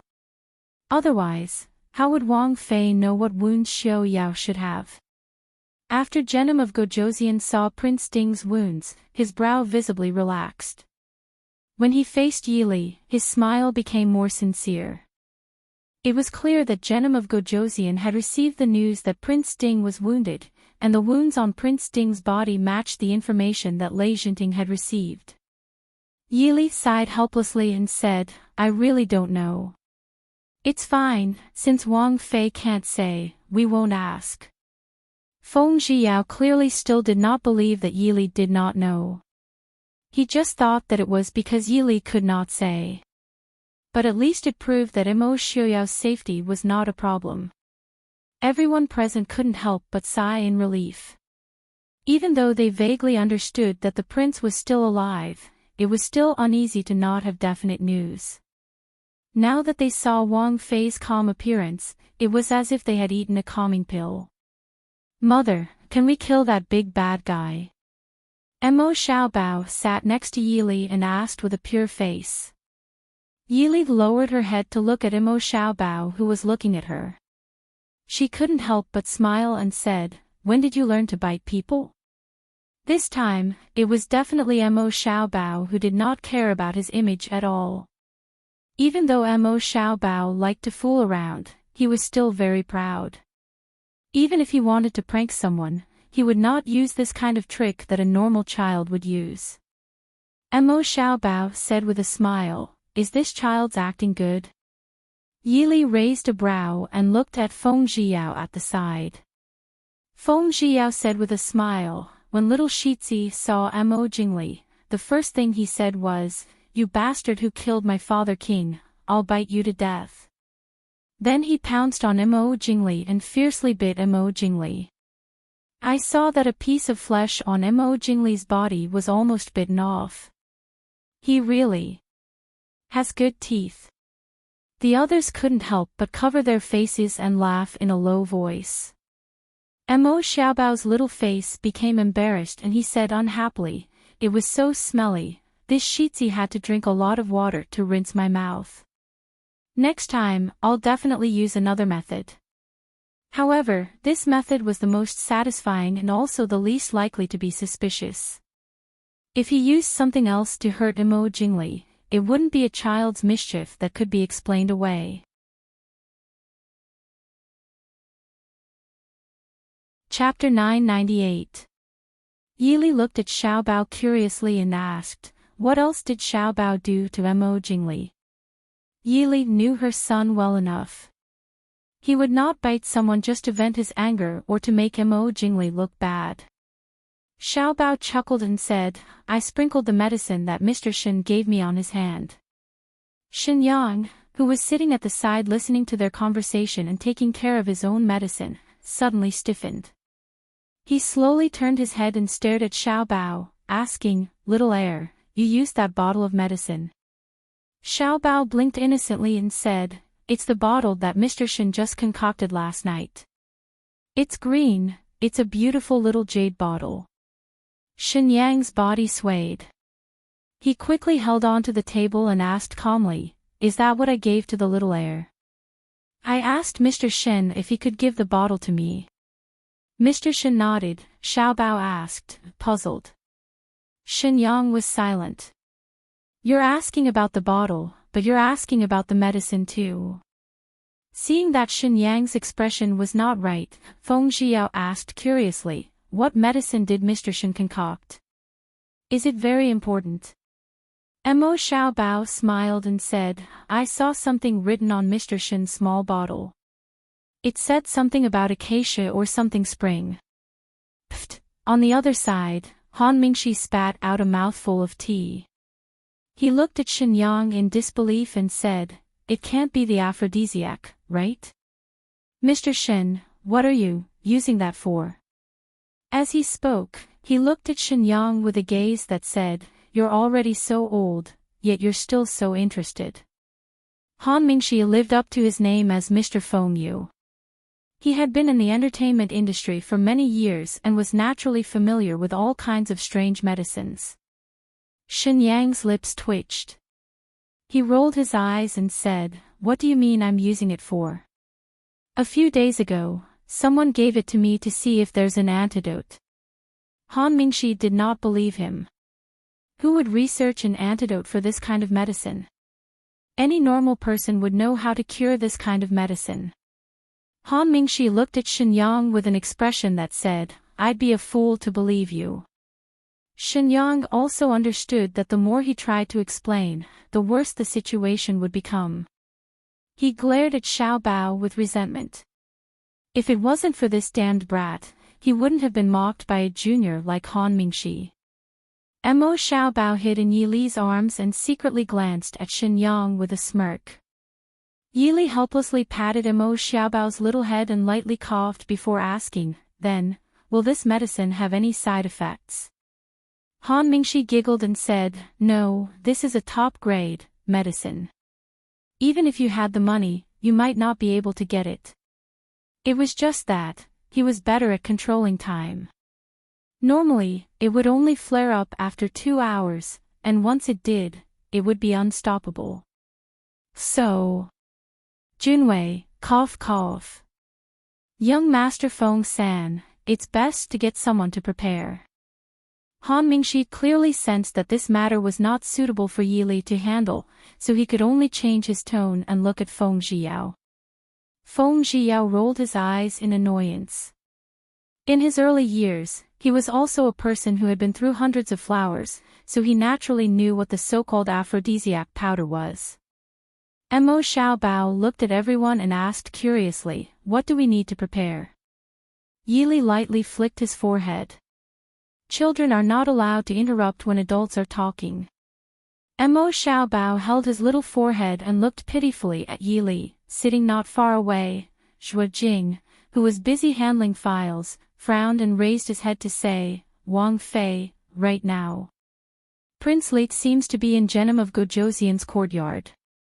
It had been exactly 2 hours since Mo Jingli had been bitten by Mo Xiaobao. Hearing this, everyone couldn't help but look at each other. After a while, Feng Zhiyao and Han Mingxi jumped up at the same time and rushed in the direction of Lei Zhenting's courtyard. Of course, they weren't going to save people, they were going to watch the show. Han Mingyue raised her eyebrows and stood up to say, let's go take a look too. It wouldn't be good if Emperor Chu or Genom of Gojosian were hurt. Mo Xiaobao excitedly kicked his little legs in Yi Li's arms and reached out his little hand to Han Mingyue. I want to go too. I want to go too. Shenyang, who was at the side, pulled him over and said, Little Shitzi, you should come with this old man to read the medicine manual in the study again. You should use any kind of medicine. You're not afraid of harming others or yourself. Yi Li nodded gratefully at Shenyang. She really didn't know how to explain this kind of medicine to Mo Xiaobao. With the guidance of the famous Dr. Shenyang, she believed that Mo Xiaobao would quickly understand what kind of medicine could be used and what should be used carefully. Yi Li, Han Mingyue, and Qin Feng leisurely walked towards the guest courtyard. Before they reached the entrance, they saw the servant girl who had been arranged to serve them rushing over with a pale face. Seeing Yi Li, she released a breath. This servant greets Wang Fei. Yi Li nodded and asked, What happened? The servant girl's face was pale and her eyes were wide with fear as she said, Wang Fei, quickly go take a look. Genom of Gojosian is going to beat Emperor Chu to death. Everyone couldn't help but pause. Yi Li sighed and said, Go take a look. Before they even entered the courtyard, there was a burst of noise coming from inside. Feng Zhiyao and Han Mingxi were sitting leisurely on the wall and excitedly watching. They even excitedly gesticulated from time to time. Yi Li sighed, Feng San, Mingxi. Were these two afraid that Lei Jinting didn't know how happy they were? Feng Zhiyao and Mingxi lightly landed and said with a smile, Wang Fei, don't worry. Genom of Gojosian is about to go crazy from anger. He hasn't discovered us. Yi Li raised an eyebrow and asked, What's going on inside? She thought that Lei Jinting and Mo Jinglei should be secretly plotting inside. Since they were going to be together sooner or later, Yi Li naturally didn't mind them plotting in their own place. It was better than running to a place that she didn't know and creating a situation that wasn't easy to control. However, even if the poison in Mo Jinglei's body flared up, Lei Jinting would at most throw him out or find someone to help him deal with it. They wouldn't fight. Han Mingxi gave a low laugh and said, It seems like Emperor Chu intended to be rude to Genom of Gojosian. Also, after the poison flares up, the poisoned person will be several times stronger than normal. So, Yi Li couldn't help but twitch her lips. For the first time in her life, she felt her face turn green. Chapter 999. Yi Li could swear that she did not like Lei Jinting and Mo Jinglei who were trying to take advantage of the situation, but she had never thought of using this method to deal with them. Entering the guest courtyard and seeing the mess in front of her, Yi Li felt her forehead throbbing with pain.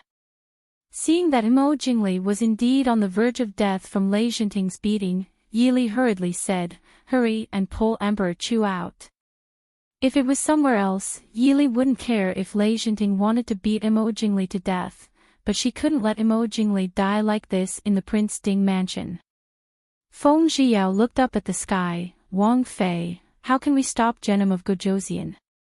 Even if Lei Jinting was missing a hand, he was still one of the top 4 experts in the world. Wouldn't they be looking for a beating if they rushed up? And it was for Mo Jinglei. They definitely couldn't do it. Princess Ding, if something happens to His Majesty in the Prince Ding mansion. The people that Mo Jinglei had brought with him were also anxious. Genom of Gojosian was too powerful in Xiling. What was worse was that the emperor had suddenly attacked Genom of Gojosian instead of anyone else. Han Mingyue raised an eyebrow and smiled faintly, Are you threatening the Prince Ding mansion? Genom of Gojosian wants to fight with Emperor Chu. It has nothing to do with the Prince Ding mansion. Seeing that person speechless and blushing, Han Mingyue said leisurely, But Emperor Chu is a guest. The Prince Ding mansion will naturally ensure his safety. That person glanced at Mo Jingli, who had been beaten beyond recognition and was speechless. If this was called ensuring his safety, then he would rather not be safe. Genom of Gojoseon, Emperor Chu is the ruler of a country. Also, this is the Prince Ding mansion. Yili stepped forward and frowned slightly at the two. She said unhappily, if the two of you are here to pay homage to the prince, I welcome you. But if you have any personal grudges, please leave Feihong Pass and settle it yourself. Lei Jinting certainly would not kill Mo Jingli. If he killed Mo Jingli now, it would be a great help to the Prince Ding mansion. Hearing Yi Li's words, Lei Jinting snorted coldly and stopped his hand with a cold and solemn expression. But unexpectedly, as soon as he stopped, Mo Jingli, who had been beaten to the point of death, came back to life on the spot and entangled with him. Lei Jinting's expression stiffened. He kicked Mo Jingli out. Don't go, don't go. Mo Jingli, who was kicked out, muttered in a low voice while moaning. Everyone present had excellent hearing, so they naturally heard his words clearly. They looked at Lei Jinting, who had a livid expression on his face, with an embarrassed expression. After a long while, Feng Zhiyao came back to his senses. He muttered to himself in a low voice, so Emperor Chu is so deep in Yongqing. No wonder. Feng San. Lei Jinting was full of anger and had nowhere to vent it. He glanced at Feng Zhiyao and sent a palm strike over without saying anything. Feng Zhiyao quickly retreated. On the other side, Han Mingyue also sent a palm strike at Lei Jinting at the same time. Only then did Feng Zhiyao manage to avoid this palm strike. Genom of Gojoseon. Yili was displeased. She said in a low voice, Genom of Gojoseon, this is Feihong Pass.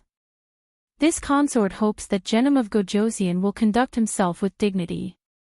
Lei Jinting took a deep breath. He knew that he couldn't do anything to Feng Zhiyao at this time. However, he couldn't bear the gazes of everyone present. Lei Jinting had been unhindered in his life. Even if there were times when he failed miserably, he had never been as embarrassed as he was now. He glared hatefully at Mo Jingli, who was being held down by an attendant at the side. Lei Jinting said in a low voice, I still have important matters to attend to in the army. I will take my leave first. Yili didn't stay any longer. As for the matter of peace that Lei Jinting mentioned before, neither side really took it to heart. She nodded and said, since that's the case, this consort won't keep Genom of Gojoseon any longer.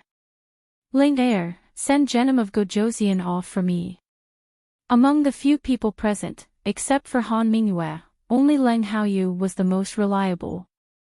Han Mingyue didn't have a position in the prince's residence. Naturally, she couldn't let him send him off. If the medicine was given to Feng Zhiyao and Han Mingxi, Lei Jinting would be annoyed again. Leng Haoyu nodded and said to Lei Jinting, Genom of Gojoseon, please. Lei Jinting left with an ashen face. On the other side, Mo Jingli was still struggling under the suppression of the attendant. Yili was too lazy to look at this ugly appearance. She just ordered, send your majesty back to his room to rest. Do you need to call a doctor? The attendant beside Mo Jingli looked at Mo Jingli with some difficulty. People with discerning eyes naturally understood what was going on with Mo Jingli. Thank you, princess, no need. We have brought an imperial physician. Yili didn't care and only warned, please be careful with the people in this consort's residence. We understand. Everyone said. Princess Ding was warning them not to touch the maids in the general's residence. They originally brought a lot of maids with them. These people naturally didn't want to make things unpleasant with Princess Ding because of a few maidservants. After all, this was still the Prince Ding mansion's place. Thus, they happily agreed. Seeing Mo Jingli's attendant carry him back, Feng Zhiyao and the others couldn't help but laugh out loud. Yili helplessly shook her head. Mo Xiaobao had hit the nail on the head this time. It was originally just a prank, but she didn't expect that it would end up like this. Feng Zhiao waved his fan and said with a smile, I really didn't expect that Emperor Chu would be like this towards Genom of Gojoseon. It really can be said that they are deeply in love with each other. Everyone rolled their eyes.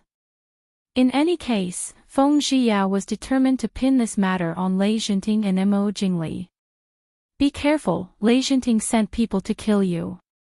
Han Mingxi reminded. Joking was good, but playing with fire wasn't good. Feng Zhiao gracefully said, unless he personally comes. If he doesn't come, what is this young master afraid of? Moreover, he won't have time to come in the next few days.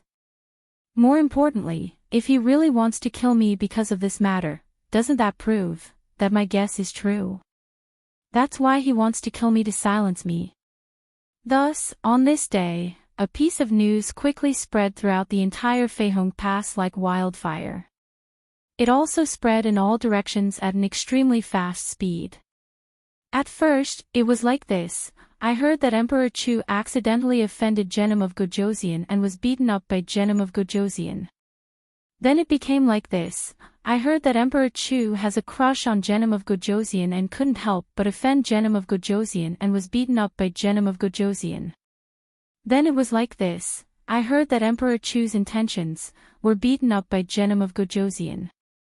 Then it was like this. I heard that Emperor Chu and Genom of Gojoseon couldn't help but fall in love. They couldn't help it, and were beaten up by Genom of Gojoseon. Finally, it was, I heard that Emperor Chu was beaten up by Genom of Gojoseon. Why? What do you think? You're really ignorant. Ah. Could it be? Definitely.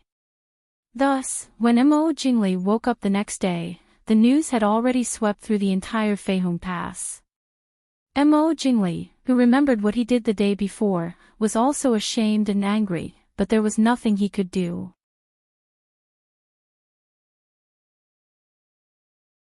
Chapter 1000. In the morning, Yili was sitting in a pavilion in the garden drinking tea.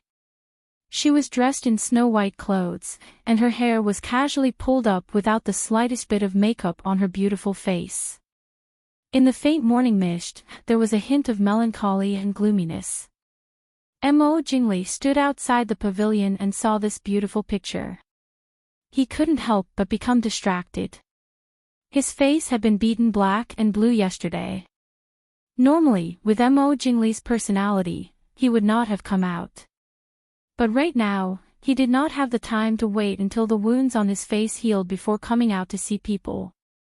Therefore, early in the morning, he could only look at the servants of the general's Fu strangely to see Yili Wang Fei, Emperor Chu has come. Qin Feng walked into the pavilion and said in a low voice.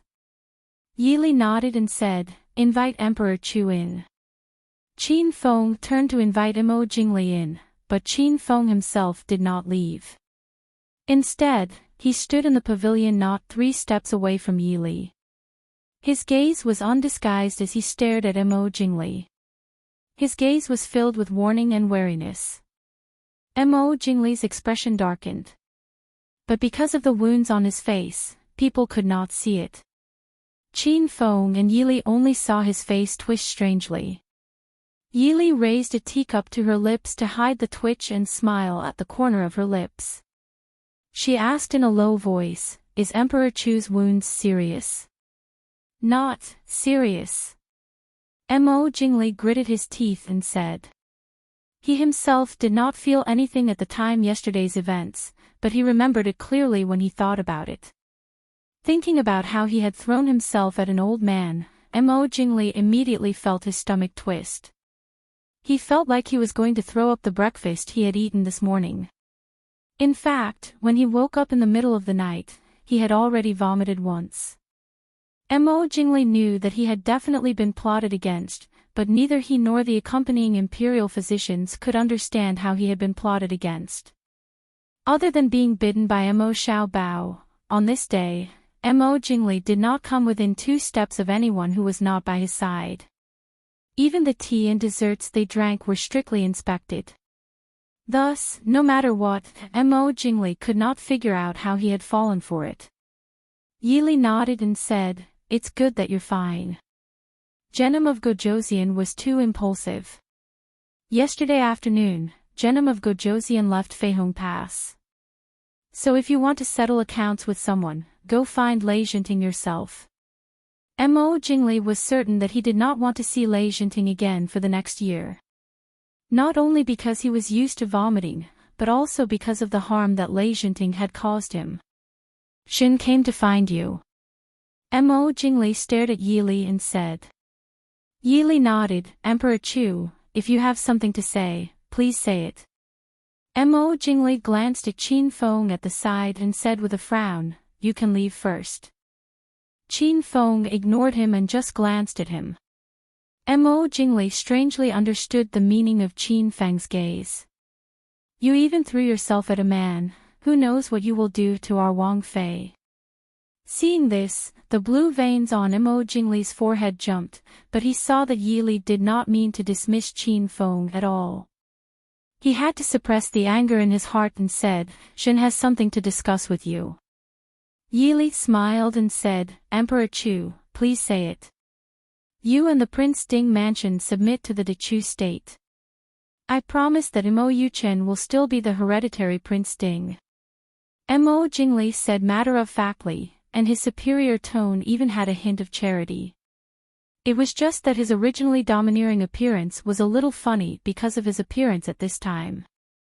Yili glanced at him speechlessly and said indifferently, if I didn't guess wrong, Emperor Chu should have reached an agreement with Genom of Gojosian of West Hill, right?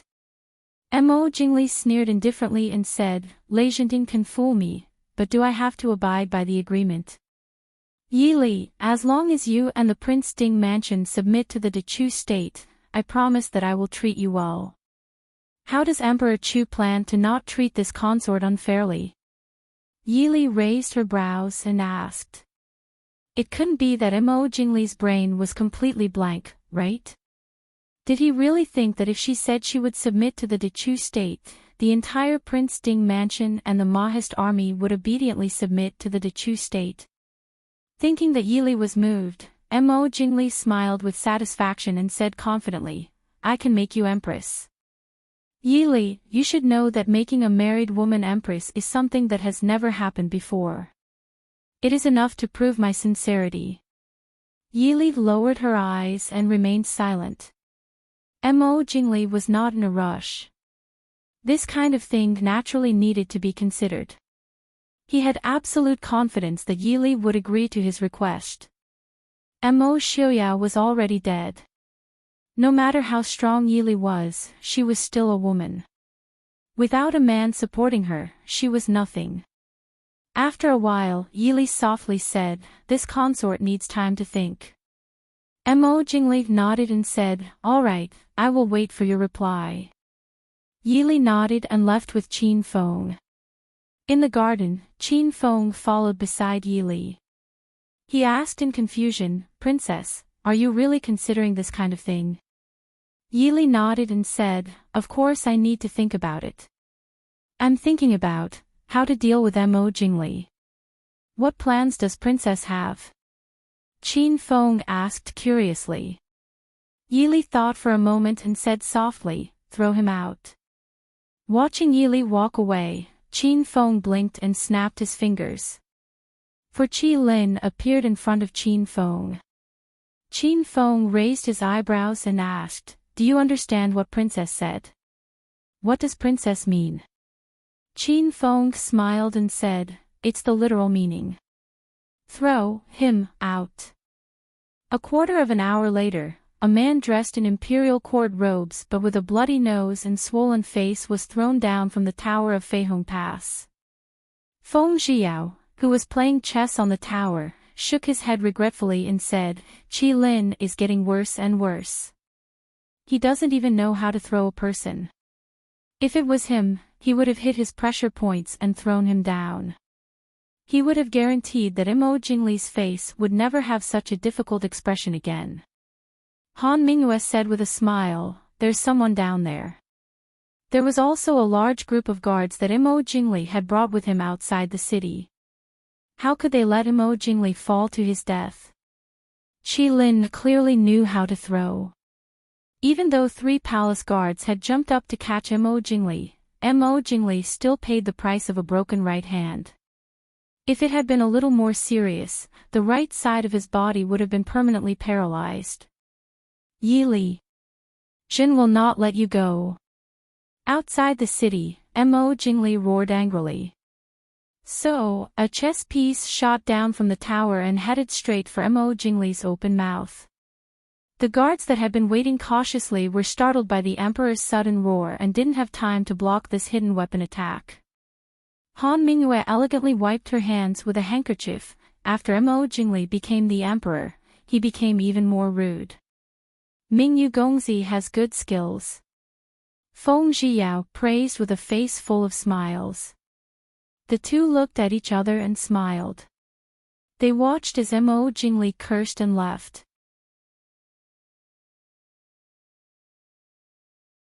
Chapter 1001.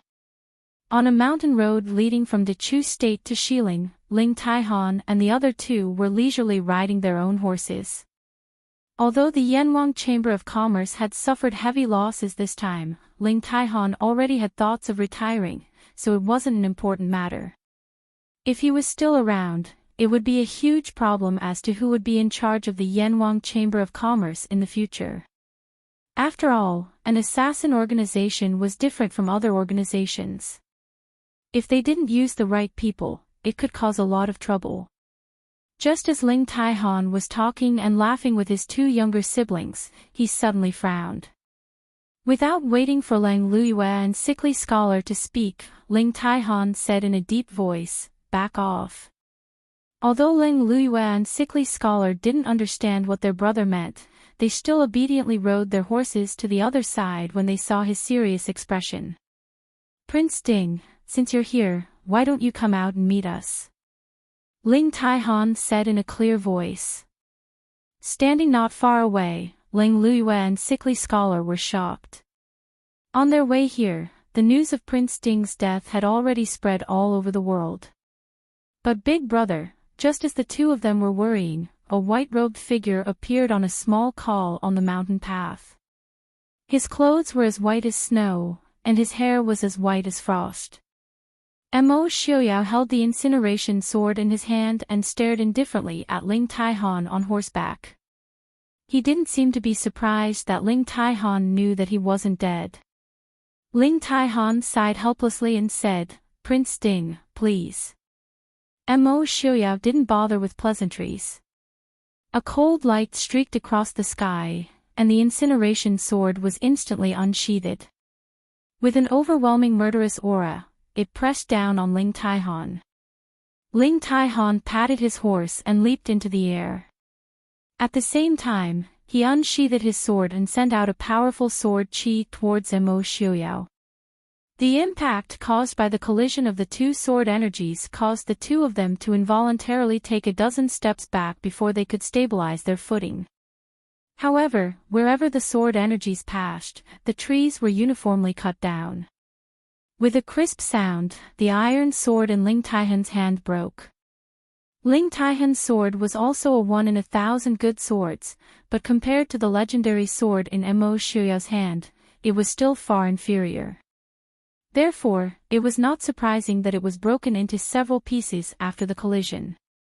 Mo Xiaoyao had always disdained using divine weapons to bully others, but this time, he didn't seem to care at all.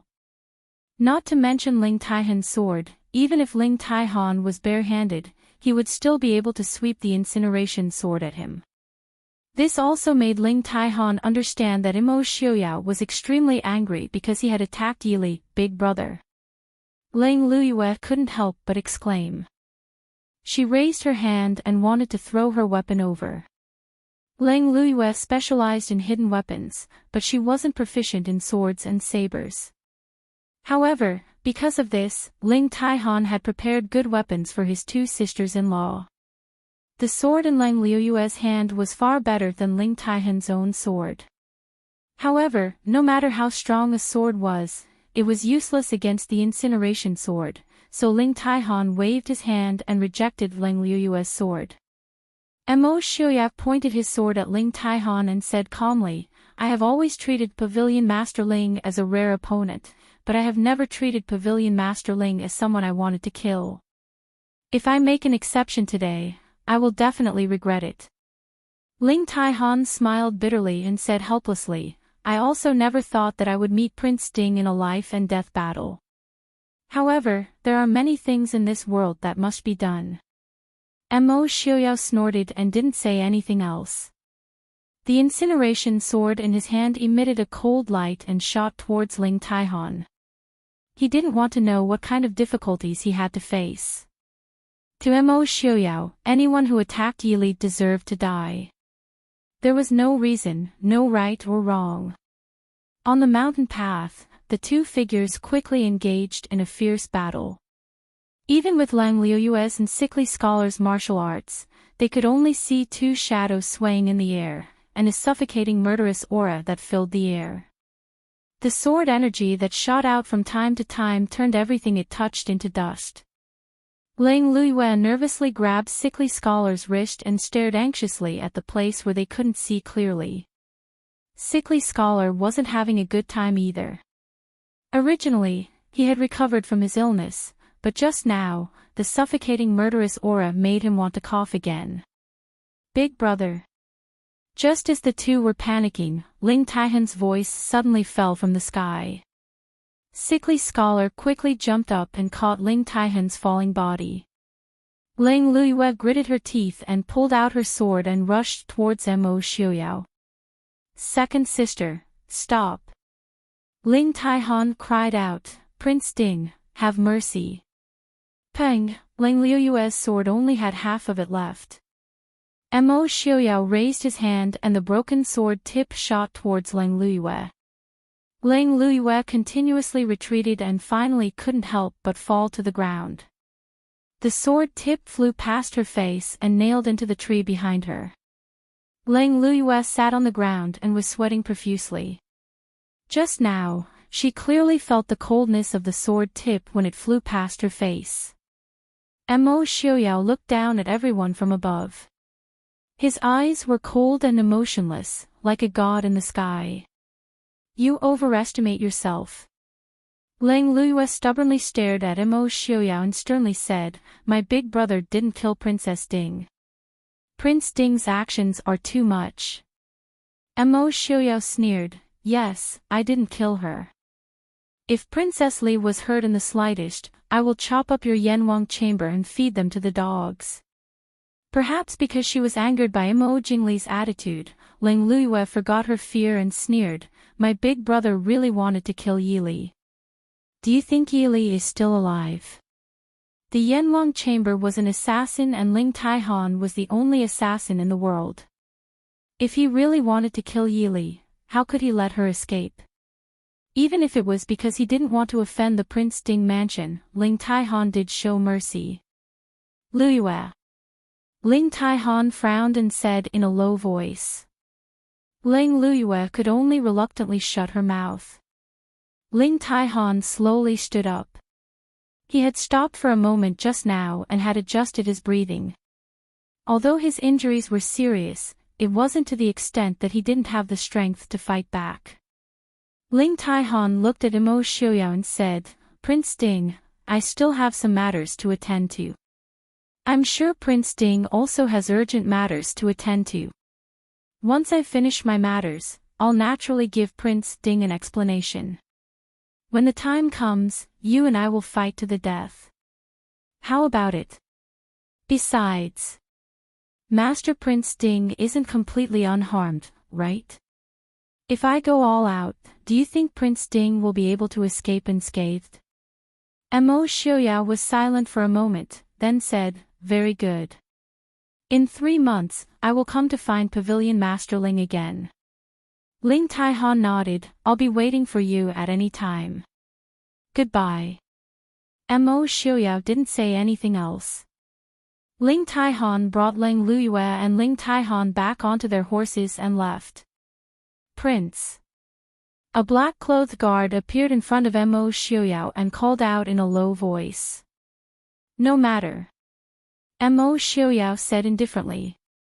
He raised his hand and wiped it. A trace of blood flowed from the corner of his mouth.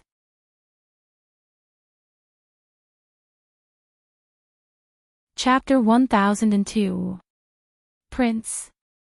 Mo Xiaoyao waved his hand, wiping the blood from his lips. Ling Taihan really lives up to his reputation. Although it seemed like he had the upper hand, with Mo Xiaoyao's insight, how could he not see that Ling Taihan was deliberately showing weakness? Moreover, although Ling Taihan was heavily injured, his internal injuries were not light either. Just as Ling Taihan said, if he used all his strength, the final outcome of the two of them would probably be who would die more miserably. He had no intention of dying together with Ling Taihan. Prince, do you want to? The guard beside him whispered. The Yanwang Chamber of Commerce was almost completely destroyed, and Ling Taihan was heavily injured. They only needed to send people to follow up, and it was not impossible to catch Ling Taihan and his group in one fell swoop. Mo Xiaoyao shook his head. Forget it, we'll talk about it later. Ling Luyue said that Ling Taihan had shown mercy to Li, and he believed it. At their level, if they wanted to sneak attack someone, unless it was an expert of the same level, it was very difficult to escape. Of course, Mo Xiaoyao also calculated that Ling Taihan would definitely not go against the Prince Ding mansion for Enchanting, but he did not expect that Ling Taihan would actually make a move. Even if Li was not injured, he could not pretend that it did not happen. Ling Taihan is still useful. Later, send a letter to Ling Taihan for Mo Xiaoyao said. Yes. Prince, Commander Mo has a secret letter. A shadow guard appeared in front of Mo Xiaoyao, presenting a letter with both hands. Mo Xiaoyao raised his eyebrows, took the letter, and opened it. But in an instant, his expression changed. Mo Jingli, I will make you beg for death. The two shadow guards standing beside him took a step back, secretly praying for the person who had angered the prince. Mo Xiaoyao stared at the letter in his hand, his expression sinister. You want to make Li Empress? I want you to be unable to be the emperor, let's see what you have to be the empress. Guards. After a while, Mo Xiaoyao crushed the letter in his hand into powder and threw it out. Prince, please give your orders. A shadow guard in black appeared behind Mo Xiaoyao, bowing and waiting for orders. Mo Xiaoyao said lightly, let Mo Hua take I's token and go to Nanjing personally. Let him tell the Empress Dowager that the Emperor of Dechu State can be changed. I guarantee that Mo Jingli will not go back to trouble her. This subordinate obeys. The shadow guard glanced at Mo Xiaoyao's gloomy face, quickly took the order and flew away. Prince was in a bad mood now, whoever bumped into him would be unlucky. On the third day after Lei Jinting left Feihong Pass, the flames of war that had just stopped for a few days were ignited again. Perhaps because they had confirmed the news of Mo Xiaoyao's death, the Shiling army was no longer as cautious as before when they fought with Mo Xiaoyao. Instead, the entire army advanced together, only rushing towards Feihong Pass. On the other side, the Dechu State's reinforcements that Mo Jingli had brought to reinforce Hangu Pass also bypassed Hangu Pass, took Yuming Pass and only headed northwest. They quickly blocked the only road from Chujing and Hangu Pass to Feihong Pass and occupied Liang City in Yunzhou. Liang was the only way to Feihong Pass from Chujing, and it was also the original location of the Su family in Yunzhou. 10 years ago, after the Su family moved to the northwest, the current most prominent family in Liang was the Su family, which was related to the Chu clan by marriage. Unfortunately, although Mo Jingli was the emperor of Dechu State, his arrival was not welcomed by the people of Yunzhou and Liang. Even the prominent families in Yunzhou closed their doors and ignored Mo Jingli. This made Mo Jingli, who had been complacent, suffer a setback. If it wasn't for the fact that he still had a shred of rationality left, he would have long executed all of these aristocratic families. On the other hand, Enchanting's shieling army was not going well either. The Mahist army, led by Murongchen and several famous generals, scattered and sneaked in, causing trouble for the shieling army everywhere.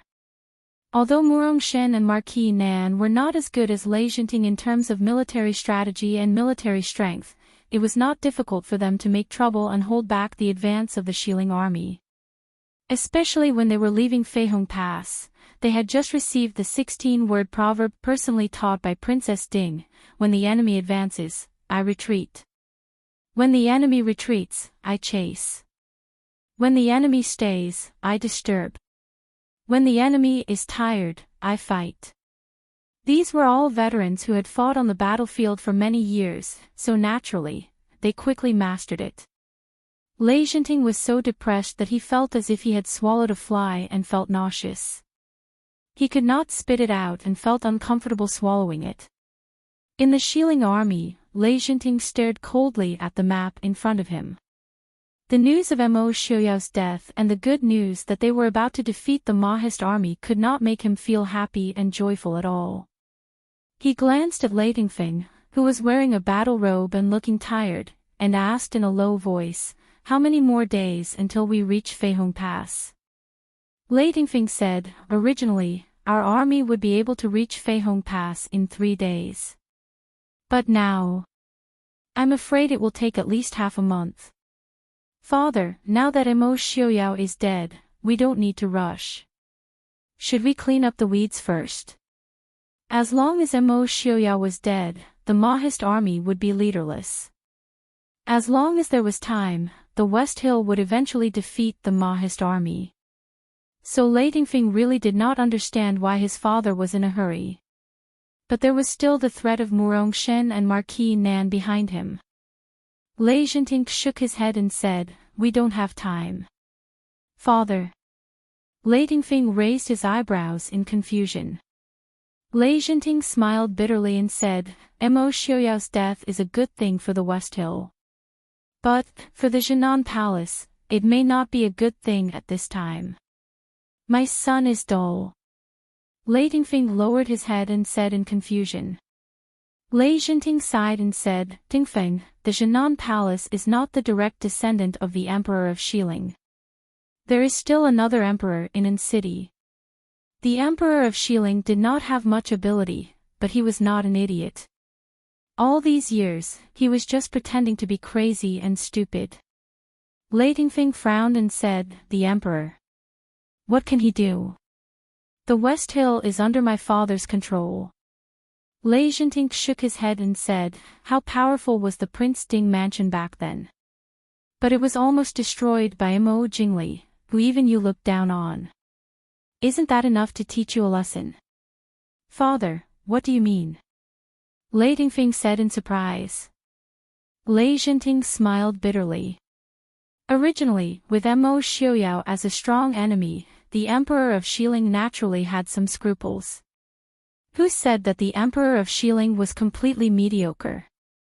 All these years, Enchanting had been responsible for all the affairs of the West Hill and worked himself to death. But the high and mighty master of the West Hill was still the Emperor of Shilin. Now, Mo Xiuyao was dead and Enchanting was fighting outside. It was the best time for the Emperor of Shilin to seize power. Enchanting frowned. He had never thought highly of his uncle sitting on the throne. But at the same time, he also understood that for the muddle-headed and incompetent Emperor of Shilin to be able to sit on the throne steadily for so many years, it was a kind of ability in itself.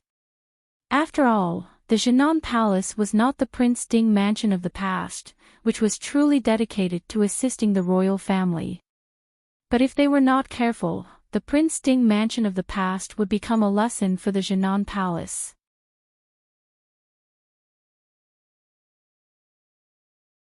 Chapter 1003.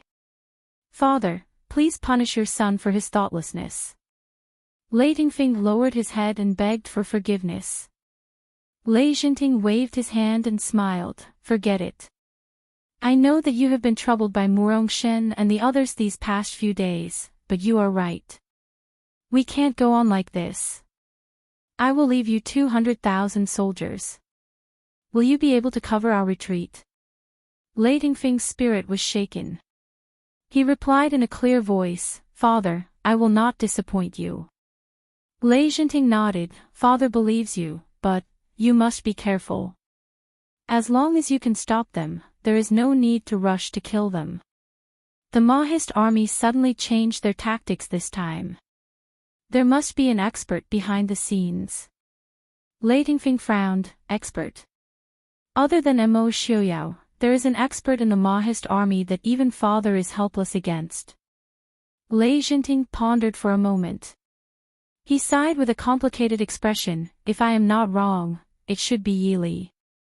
Other than her, the Mahist army is made up of generals who have killed their way out of the battlefield. They would not have such a bold and imaginative way of fighting. Lei Jinting did not know how to evaluate Yi Li. From his perspective, Yi Li could not be considered a peerless talent. However, it was precisely this kind of woman who always had astonishing achievements that no one could have imagined. It was only when he studied her tactics that Lei Jinting realized that every single one of Yi Li's tactics could only be described with one word, unexpected. Because it was unexpected, it could not be replicated. This kind of tactic required a bold and imaginative mind and extraordinary courage. Of course, Lei Jinting would never have thought that Yi Li had such tactics. It was not because she had a bold and imaginative mind or a strange talent.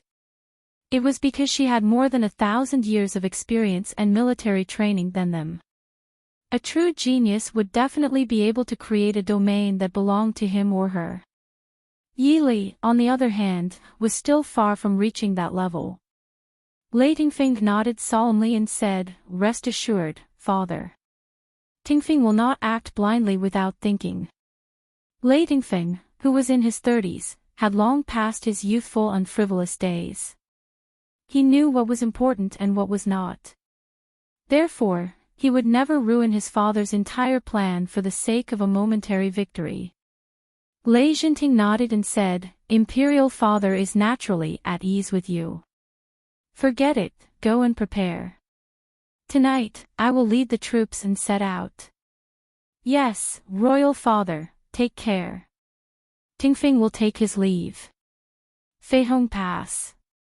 Reporting to Wang Fei, Genom of Gojoseon and Lei Jinting are leading 700,000 soldiers towards Feihong Pass.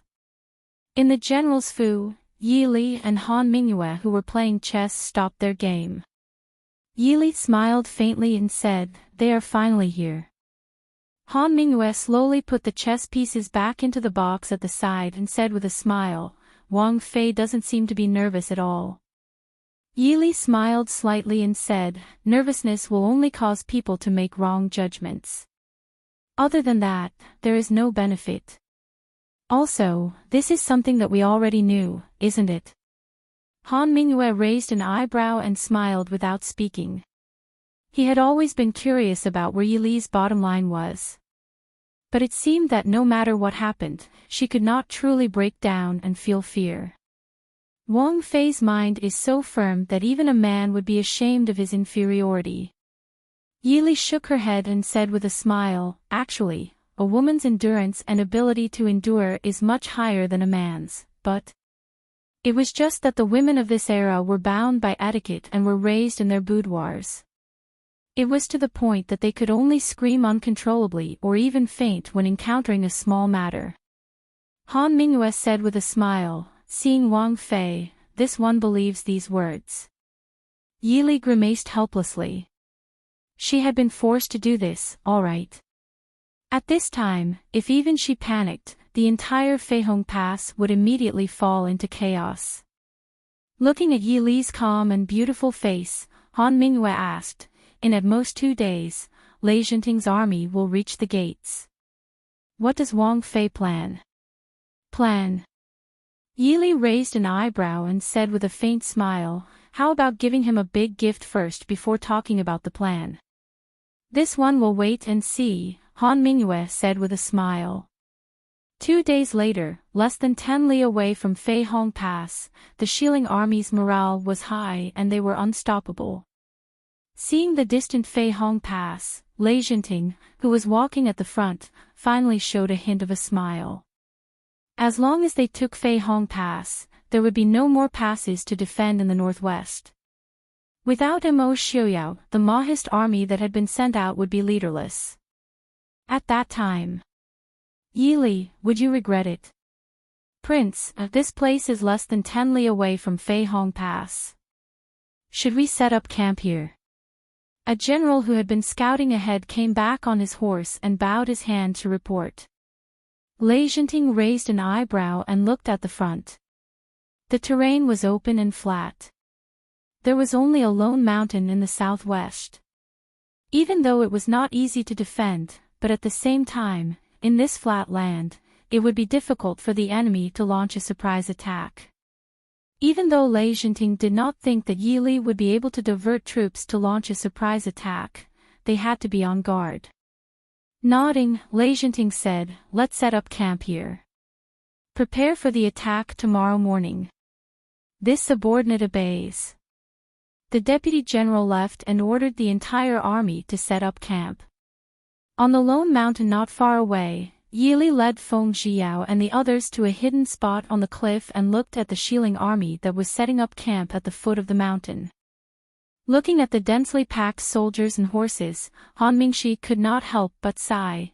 There must be 700,000 to 800,000 people. Are we really going to defend Fei Hong Pass to the death? Fei Hong Pass did not even have 300,000 people. Feng Zhiyao glanced at him and said, "Unless young Master Feng, you can think of a place that is easier to defend and harder to attack than Fei Hong Pass." Once the Shilling army entered Fei Hong Pass, there would be no need to defend it anymore. All the way to Glass City was flat land. Even Glass City could not be considered impregnable. Glass City was originally a city that was not very big in the northwest. Even though it had been 10 years, its defense was still lacking compared to the Emperor of Shilling City and the Chu capital. Han Mingxi shrugged indifferently.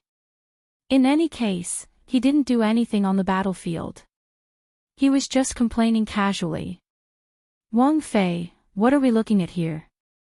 To see how many soldiers Enchanting brought?"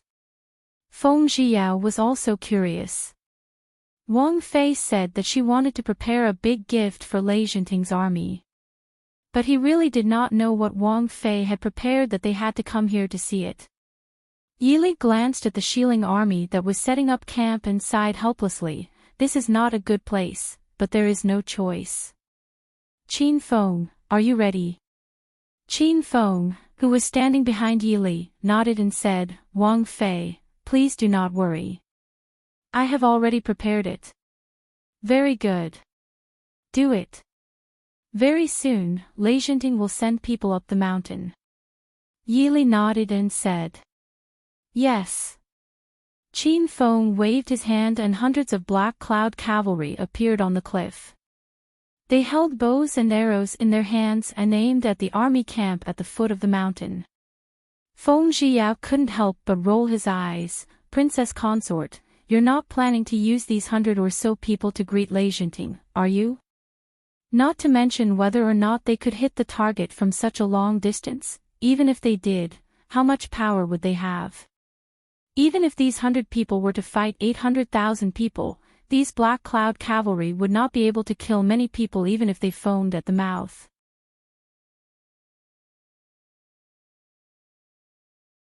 Chapter 1004.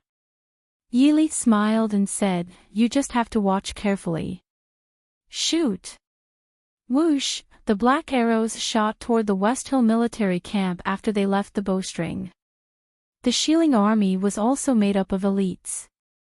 As soon as they heard the sound of arrows piercing through the air, they immediately reacted.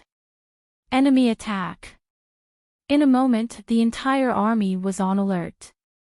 However, no matter how fast the West Hill soldiers reacted, they were not as fast as the arrows that had already left the bowstring.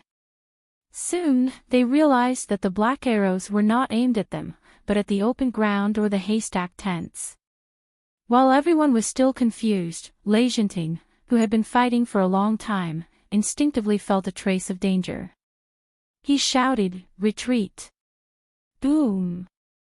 Before his voice died away, there was an earth-shattering explosion, followed by a series of loud explosions and a strong smell of gunpowder in the military camp that had not yet been completely set up. At the same time, there were the screams of countless soldiers. The continuous explosion lasted for almost half an hour before it gradually subsided.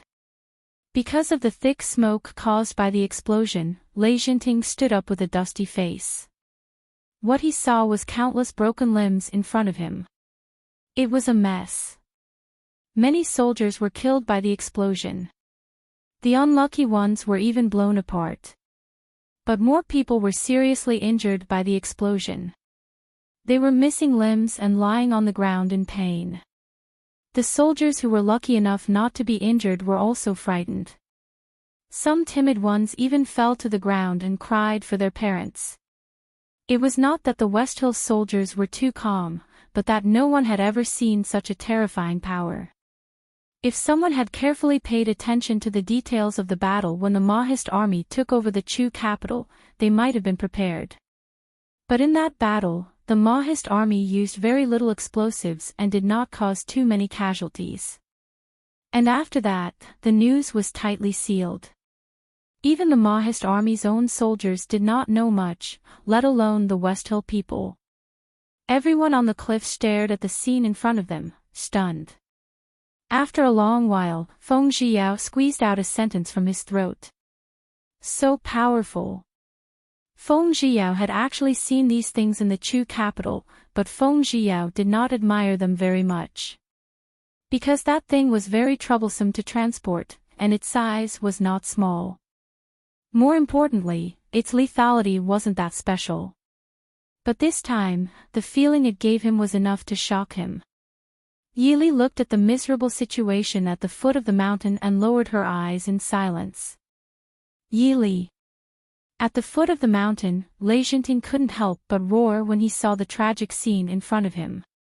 His gaze shot towards the people on the cliff like lightning, accurately locating Yili's position. Enchanting was infuriated. In the explosion just now, the Shilling army had lost more than tens of thousands of soldiers. However, this was nothing to Enchanting, who currently had over 700,000 soldiers. However, the Mahist army had caused such great damage to the West Hill without losing a single soldier. For the Shilling army, the consequences and impact were definitely not as simple as losing tens of thousands of soldiers and horses. Enchanting jumped up and pounced towards Yili and the others. While in the air, Enchanting swung his sword, sending out a sharp sword aura towards Yili. Han Mingyue and Feng Zhiyao moved forward at the same time, blocking the sword aura. At the same time, over 100 Black Cloud cavalry aimed their bows at Enchanting and fired. Enchanting was in the air and had nowhere to borrow strength. If he didn't want to become a porcupine, he could only give up on attacking Yili and retreat. However, in his fury, Enchanting swung his sword and actually knocked down over 100 arrows at the same time. His sword didn't slow down at all as it swept towards Yili again. After missing, the Black Cloud cavalry didn't panic and continued to shoot. Feng Zhiyao, Qin Feng, Han Mingyue, and the others all laid down in front of Yili, in case the Black Cloud cavalry couldn't stop Enchanting and they had to protect Yili.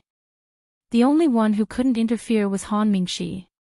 He stood by Yili's side and saw Yili take out an extremely strange object from her sleeve and fiddle with it a few times. Then, he saw Yili raise that object forward and say in a low voice, "Feng San, move aside." Feng Zhiyao, who was standing in front of Yili, was stunned and reflexively moved to the side. There was a loud bang.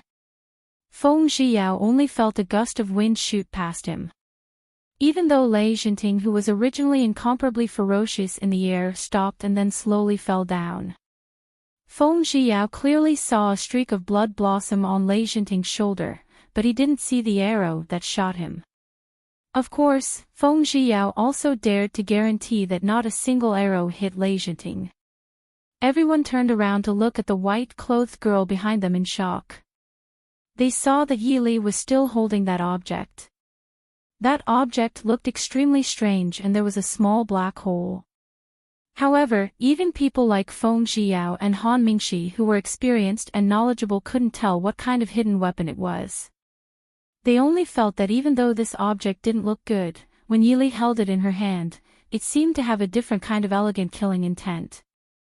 More importantly, it was this unremarkable object that injured Western Tomb's Genom of Gojoseon, one of the 4 great experts in the world, Enchanting. This. What is this? Yili frowned and helplessly sighed. Looking at the pistol in her hand, she sighed and said, I actually missed. Unfortunately, this was the best pistol that could be made at the moment, and it couldn't be mass-produced. This was a single-shot pistol, and its effective range was only 150 meters. Enchanting's Qinggong was too good, and she didn't even have the chance to use a rifle. However, compared to the last time she saw it, at least its lethality and stability had improved significantly. It was no longer just a toy that looked funny. What would have happened if you hadn't missed? In Han Mingxi's view, the fact that over 100 Black Cloud cavalry couldn't hit Enchanting and were shot down by Yili was already an incredible result. Yili smiled and said, I originally thought that I would be able to hit his head 100%.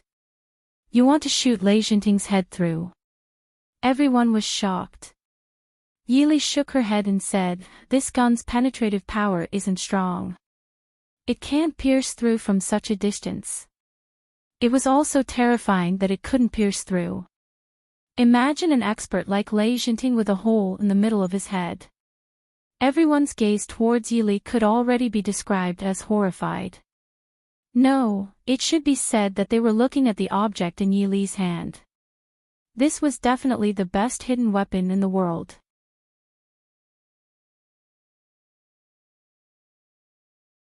Chapter 1005.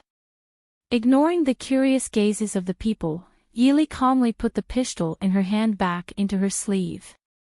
She said with a smile, we should go. If we don't go now, we will be surrounded. Everyone looked down at the Shilling soldiers who were already running towards them. They decisively packed up and left. The mountain path was on the other side. They had already prepared horses at the foot of the mountain. By the time those people came around, they had already ridden away. Leaving the cliff, everyone rode fast. They only sighed in relief when they reached the foot of Feihong Pass. Feng Zhiyao couldn't help but laugh out loud. The others also had carefree smiles on their faces. Ever since Mo Xiaoyao had disappeared, while the entire army was still in order, they could not help but feel a thread of unease. Naturally, they could not express some depression. Today was the most carefree day in recent days. Han Mingyue looked at Yili and asked in a low voice, Wang Fei, can you lend me your hidden weapon to play with? Hidden weapon. Yili raised an eyebrow and casually took out the pistol and handed it over. Han Mingyue carefully took it after giving her thanks. She could not wait to return to the Fu and looked at it as she walked. Beside her, Feng Zhiyao and Han Mingxi also stretched their necks. But for these things, they were far less knowledgeable than Han Mingyue. Naturally, they were not in a hurry to steal it. Only Qin Feng, who had been following Yili, did not show any surprise. He had not only seen these things before, but also knew where they came from. Naturally, he did not have the curiosity of the others. But after seeing the lethality that Wang Fei used today, he was eager to try. Han Mingyue frowned and thought. Her hand kept touching the thing in her hand. She even copied Yili and held it in her hand, trying to figure out where the mechanism was. Facing the black muzzle of the gun, Feng Zhiyao was so scared that he broke out in cold sweat. Although he didn't know what it was, he didn't forget that the thing that injured Enchanting definitely came from that small black hole. He quickly dodged to the side and said, Han Mingyue, be careful. Han Mingyue raised his eyebrows with a smile and said, it's useless.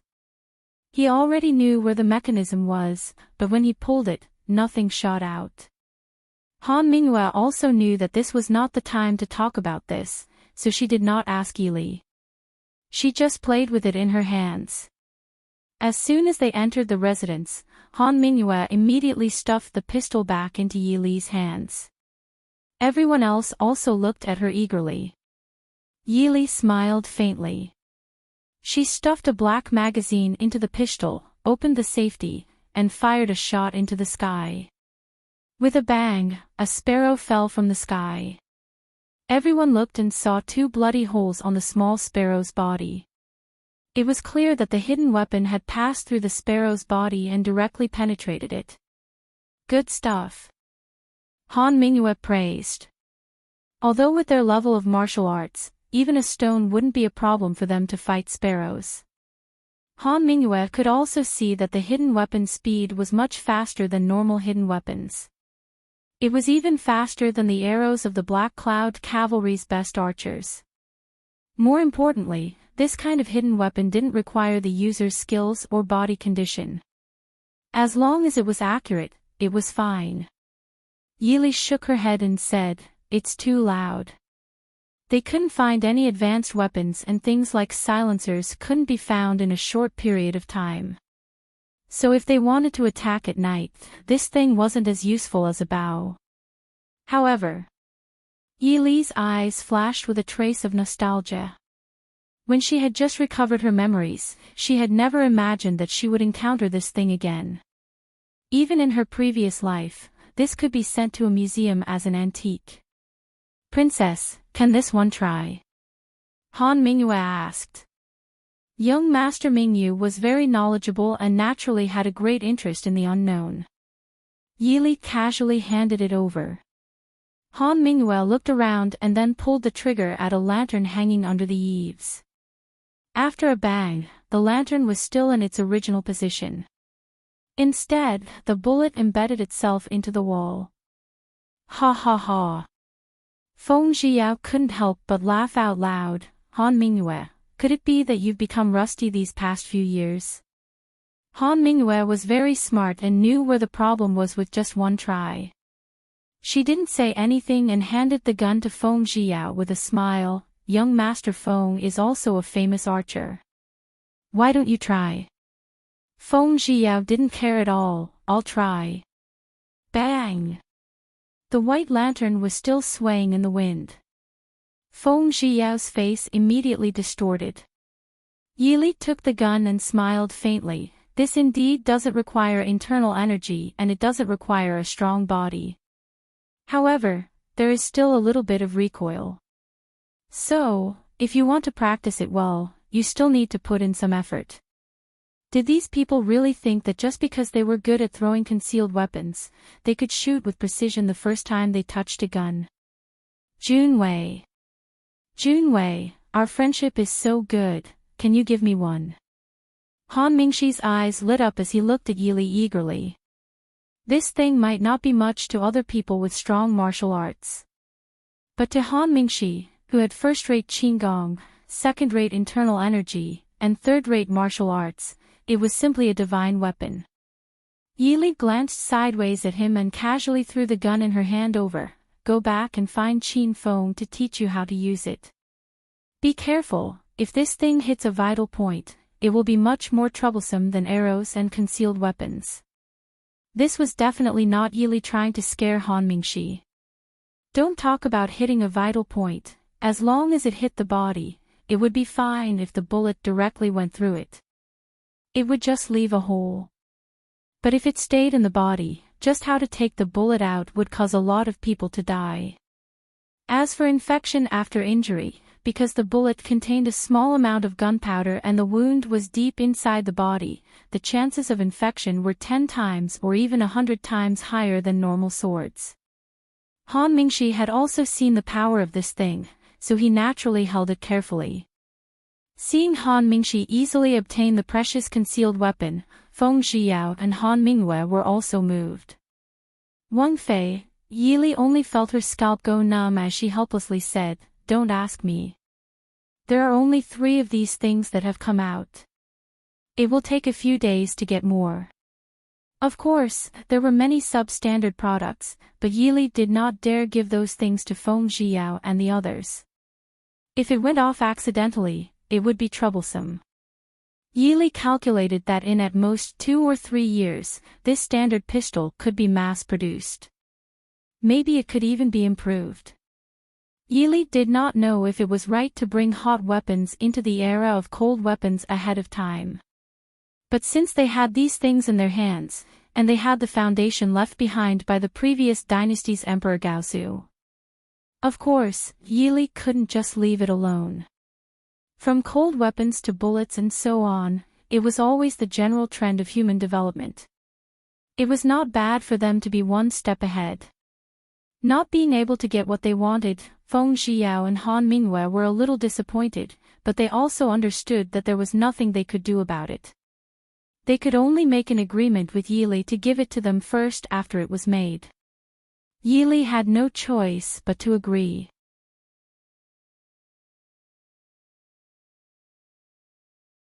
Chapter 1006. Han Mingxi looked at his older brother and reluctantly handed the gun to Han Mingyue. "Big brother, you can play with it first." Han Mingyue reached out and took the gun. She twirled it in her hand and fired again. Young Master Mingyue had always been good at drawing inferences from one case. This time, he had hit the nail on the head. Feng Zhiyao frowned and said, "This thing is a bit too loud. If it could be completely silent, then it would be a must-have for murder, arson, and sneak attacks." From Feng Zhiyao's point of view, if several people suddenly fired at close range or at the same time, even an expert like Lei Jinting would find it difficult to escape unscathed. Yili raised her eyebrows. They would have silencers, but they couldn't make them for now. After hearing Feng Zhiyao's words, Han Mingyue looked down at the thing in her hand thoughtfully. "Speaking of which, we still don't know what this hidden weapon is called." Han Mingxi asked.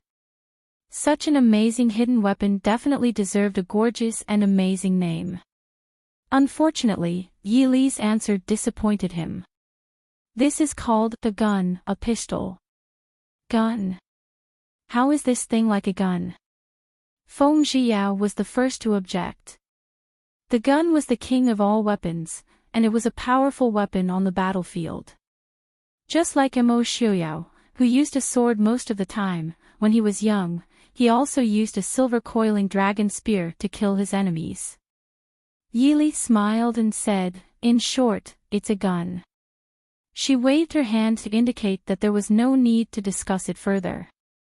She didn't want to give her baby some weird name at all. Not giving Feng Zhiyao a chance to object, Yili waved her hand and left. They had just fired a few shots here, so they must have attracted a lot of attention. She didn't want to be surrounded by a large group of people. Han Mingyue was fiddling with the object in her hand with a curious look on her face. She looked as if she wanted to tear it apart and study it. Han Mingyue was different from Feng Zhiyao. He was not obsessed with the name of his weapon. Let alone Yili calling it a gun. Even if Yili called it a sword, he could totally treat it as a sword, as long as it was useful.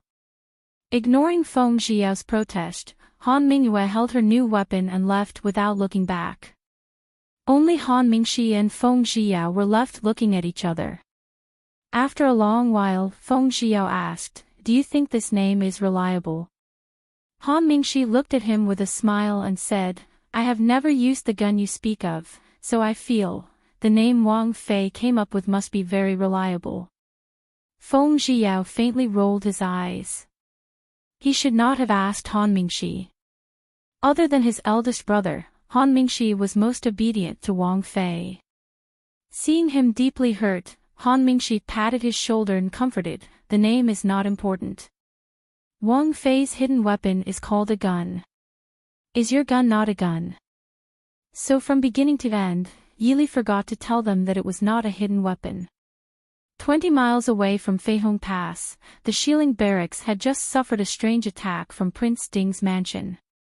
Even Enchanting, who had unparalleled martial arts, was seriously injured. This made the Shilling army, which had been surging with vigor, feel like a goose that had suddenly been choked by someone's neck. Because they did not know if the Mahist army still had that kind of strange weapon, the Shilling army did not dare to camp too close to Feihong Pass. They could only retreat 10 miles. In the military camp, in Enchanting's tent, the clothes on Enchanting's shoulders had been taken off. The doctors all frowned when they saw why Enchanting was injured. There was a medium-sized bloody hole below Enchanting's right shoulder. However, this made things difficult for the group of skilled doctors.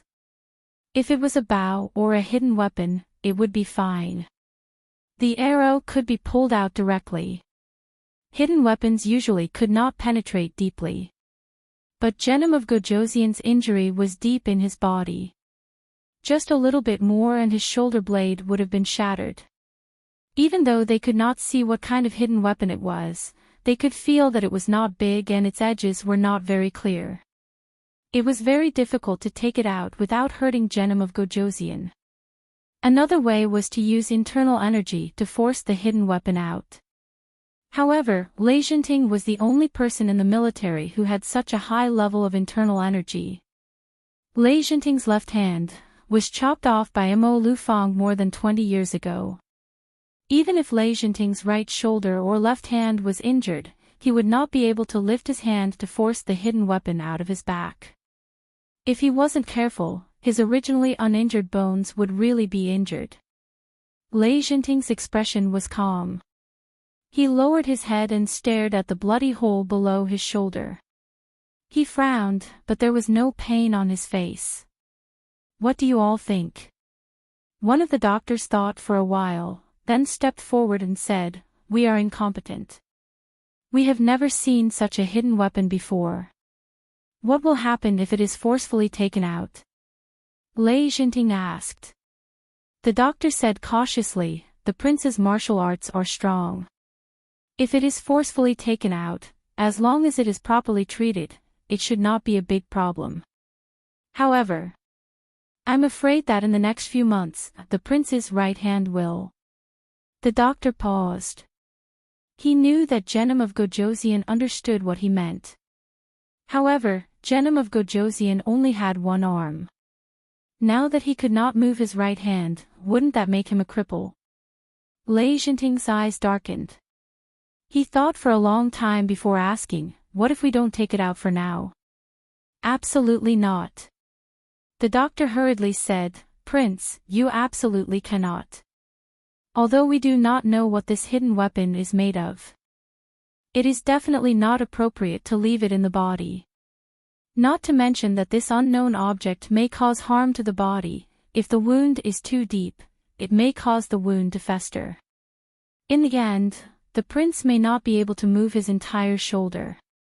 Or even, die." Although telling Enchanting this put a lot of pressure on the doctor, if Genom of Gojosian died due to improper treatment, they would only be more unlucky. Therefore, although the doctors stared at Enchanting's pressuring gaze, they still agreed with the doctor who spoke. Enchanting was silent for a long time. He was a decisive person. Even in the current situation, he could not shrink back or be nervous. He quickly calculated the situation in front of him before asking, "If we forcefully take it out now, we will do our best." The doctors said in unison. Enchanting sighed and said, "Then let's do it this way." It was not that Enchanting did not want to use other methods. However, there were not many people in the world who had the ability to force the hidden weapon out of his body without harming his foundation. Originally, he counted himself as one. It was Imo Xiuyao, Ling Taihan, and Mu Qingcang. As for the others, perhaps Dong Fangyu, Ren Qining, and Han Mingyue could also give it a try. However, he could not find any of these people now. Or rather, he could not find any of them. Waving his hand to let the doctors go to prepare, Enchanting sighed alone in the tent. You suffered such a heavy blow when you just set out. Yi Li. I still underestimated you. Faintly, for some reason, Enchanting suddenly had an ominous feeling in his heart.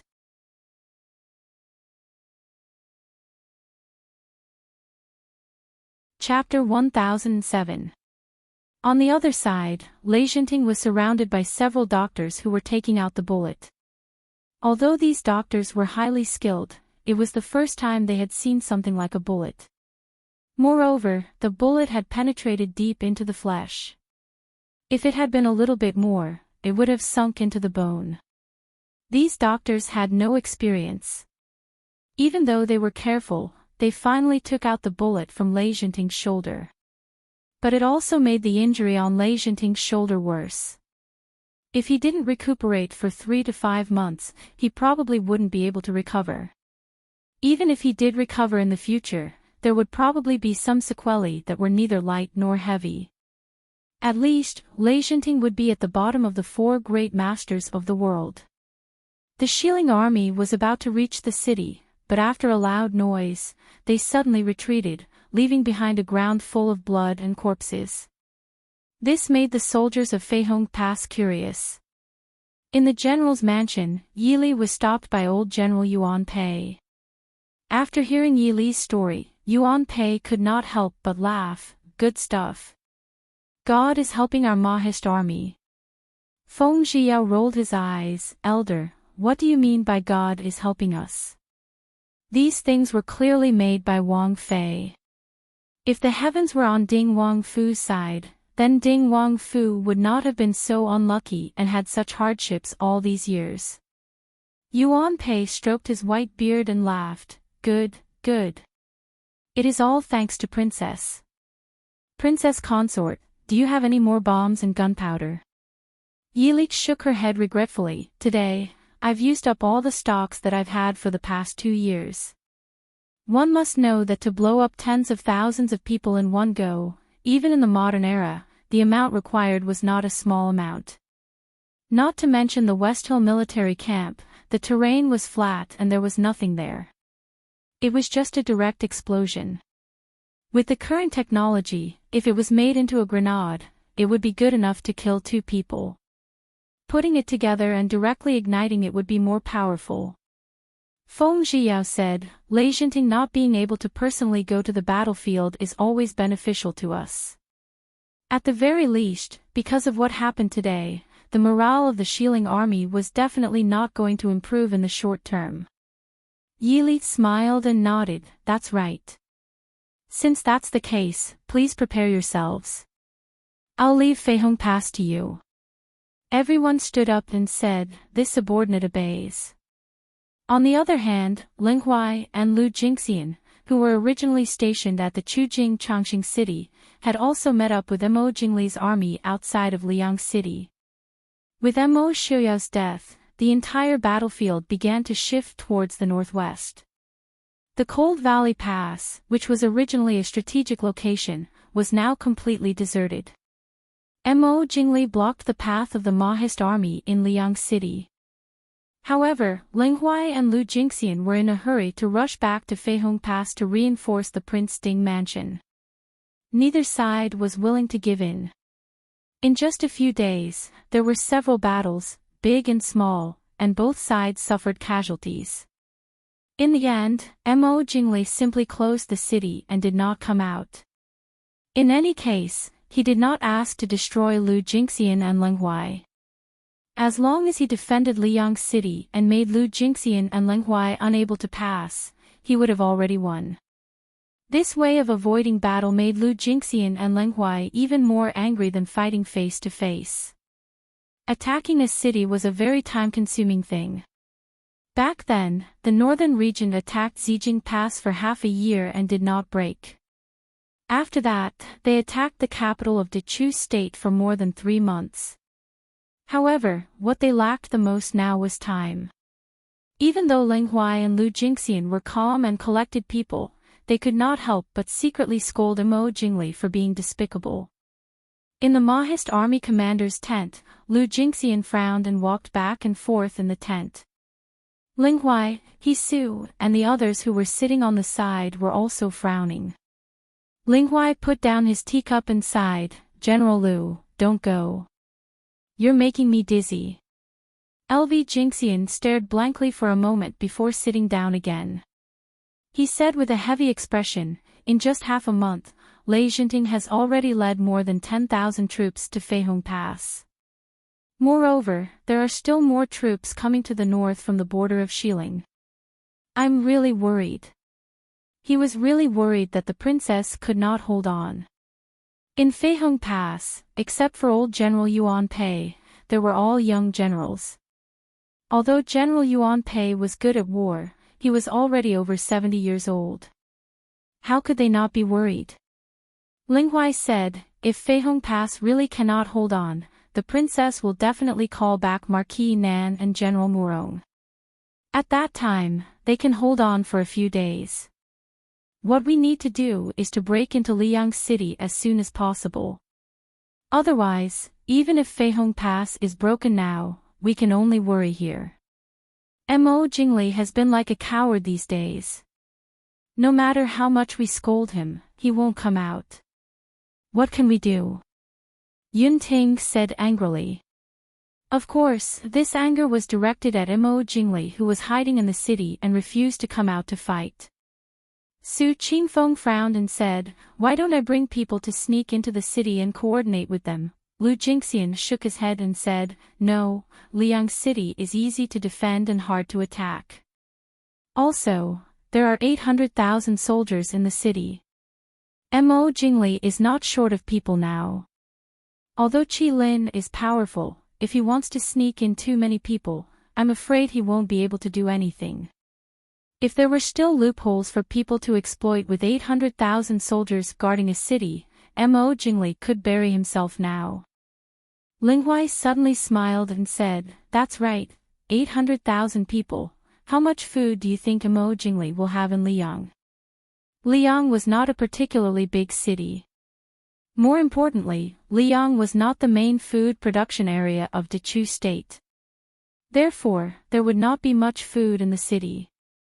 The amount of food needed for 800,000 people in a day was definitely not a small amount. Hearing this, Yun Ting raised his eyebrows and said with a smile, we can still help him. We can't sneak in too many people, but it's always possible to find a few experts to set fire. Su Qingfeng stood up and nodded, no problem, leave this to me. Naturally, this kind of thing could only be left to Qi Lin, who was the strongest individual soldier in the Mahist army and was proficient in all kinds of skills. Lu Jingxian nodded and said, thank you for your hard work, Commander Su. Mo Jingli will definitely not let his guard down. Commander Su, you must be careful. Su Qingfeng nodded, generals, just wait for the good news. Su Qingfeng did not beat around the bush. He said goodbye to everyone and left the tent. Ling Huai sighed and said, I hope that Commander Su will succeed.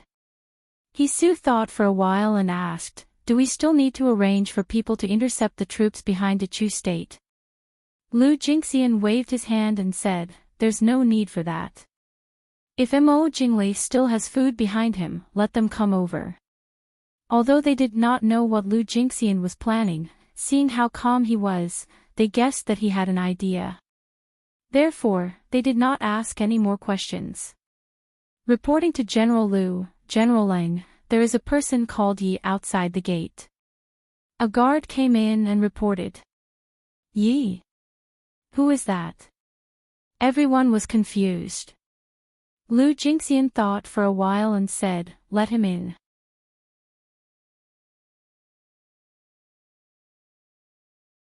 Chapter 1008. The guards obeyed the order and went to invite the person.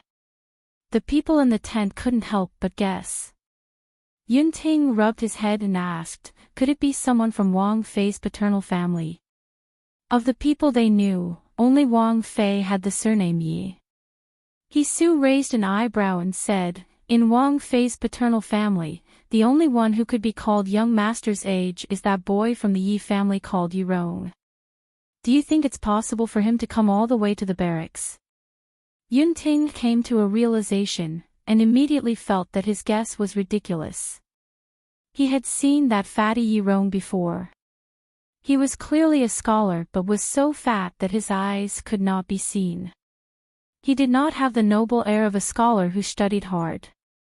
Sometimes, he looked even more vulgar than them who practiced martial arts. Speaking of which, Yi Shangshu had been a famous handsome man in the Chu capital.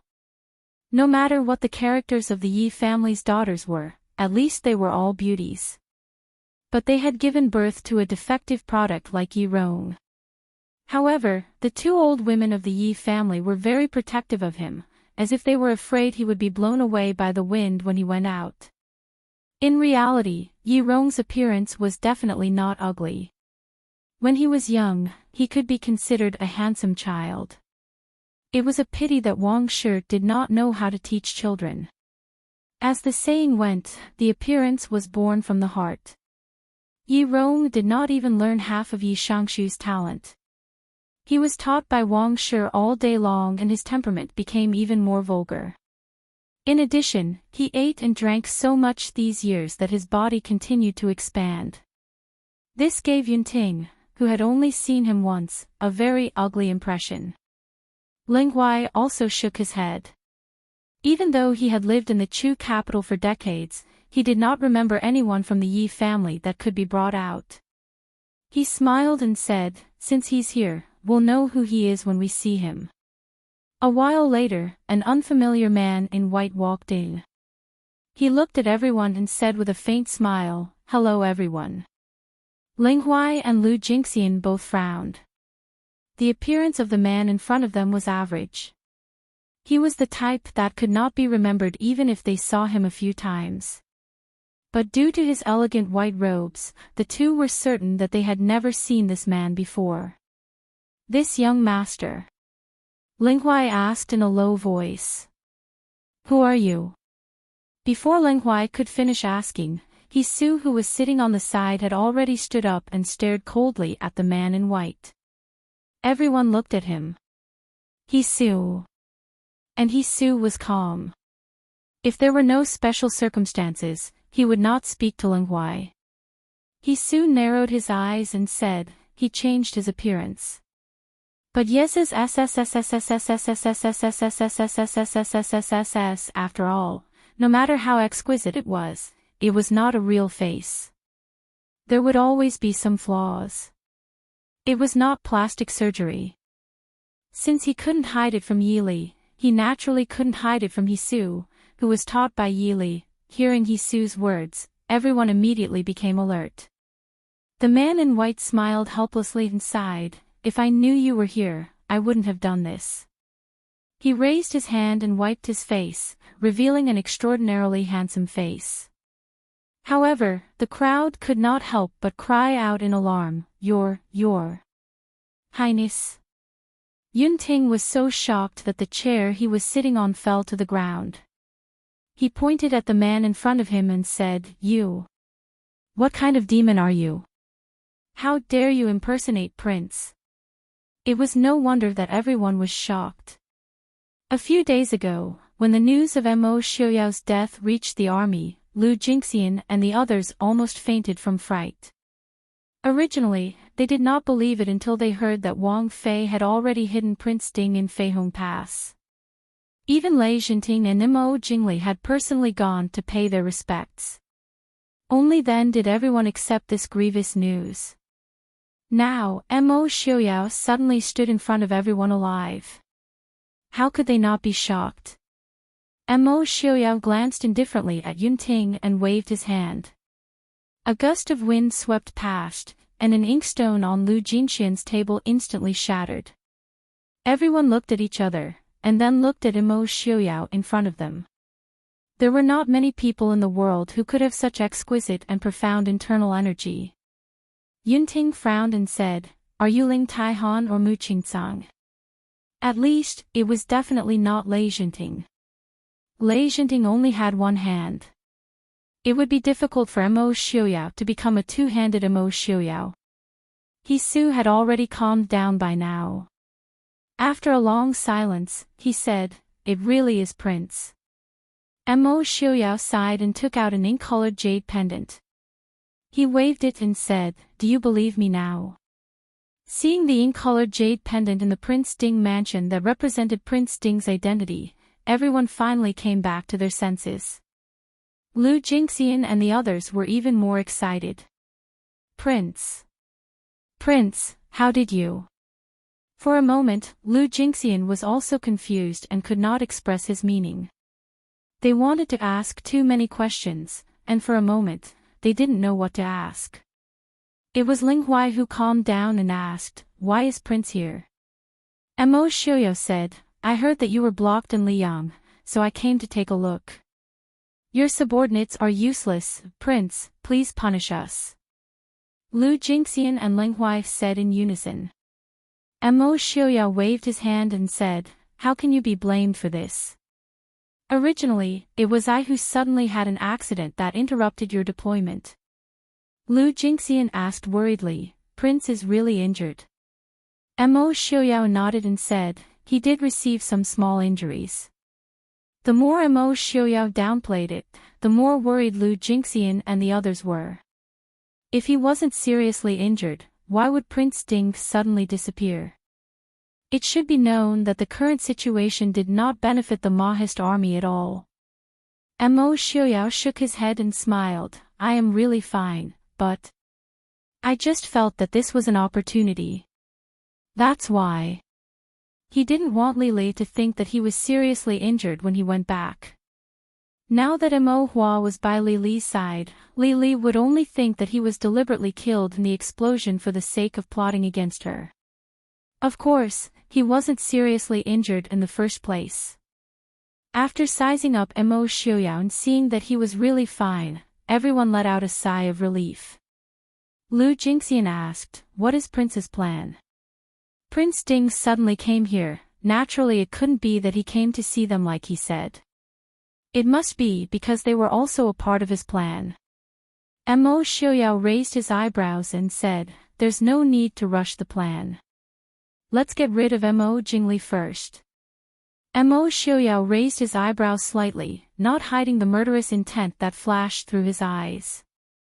"Prince is right," Lu Jingxian said, "now that Lei Zhenting's army is at Feihong Pass, we really need to get rid of Mo Jingli as soon as possible so that we can go back to the northwest and break the siege of Feihong Pass." Then he told them about the plan to let Su Qingfeng bring people into the city to burn Mo Jingli's provisions. Mo Xiaoyao raised his eyebrows and smiled, "Very good, I will also go." Lu Jingxian frowned and said, "Although this is a serious matter, Prince doesn't need to personally take the risk. Prince, please reconsider." Mo Xiaoyao shook his head and said, "I have other things to do." Seeing that Mo Xiaoyao was determined to go, everyone stopped trying to persuade him. At the side, He Su asked, "Prince, does the princess know the whereabouts of the prince? Should we send someone to inform the princess of the prince's whereabouts?" Mo Xiaoyao paused, then casually waved his hand and walked out.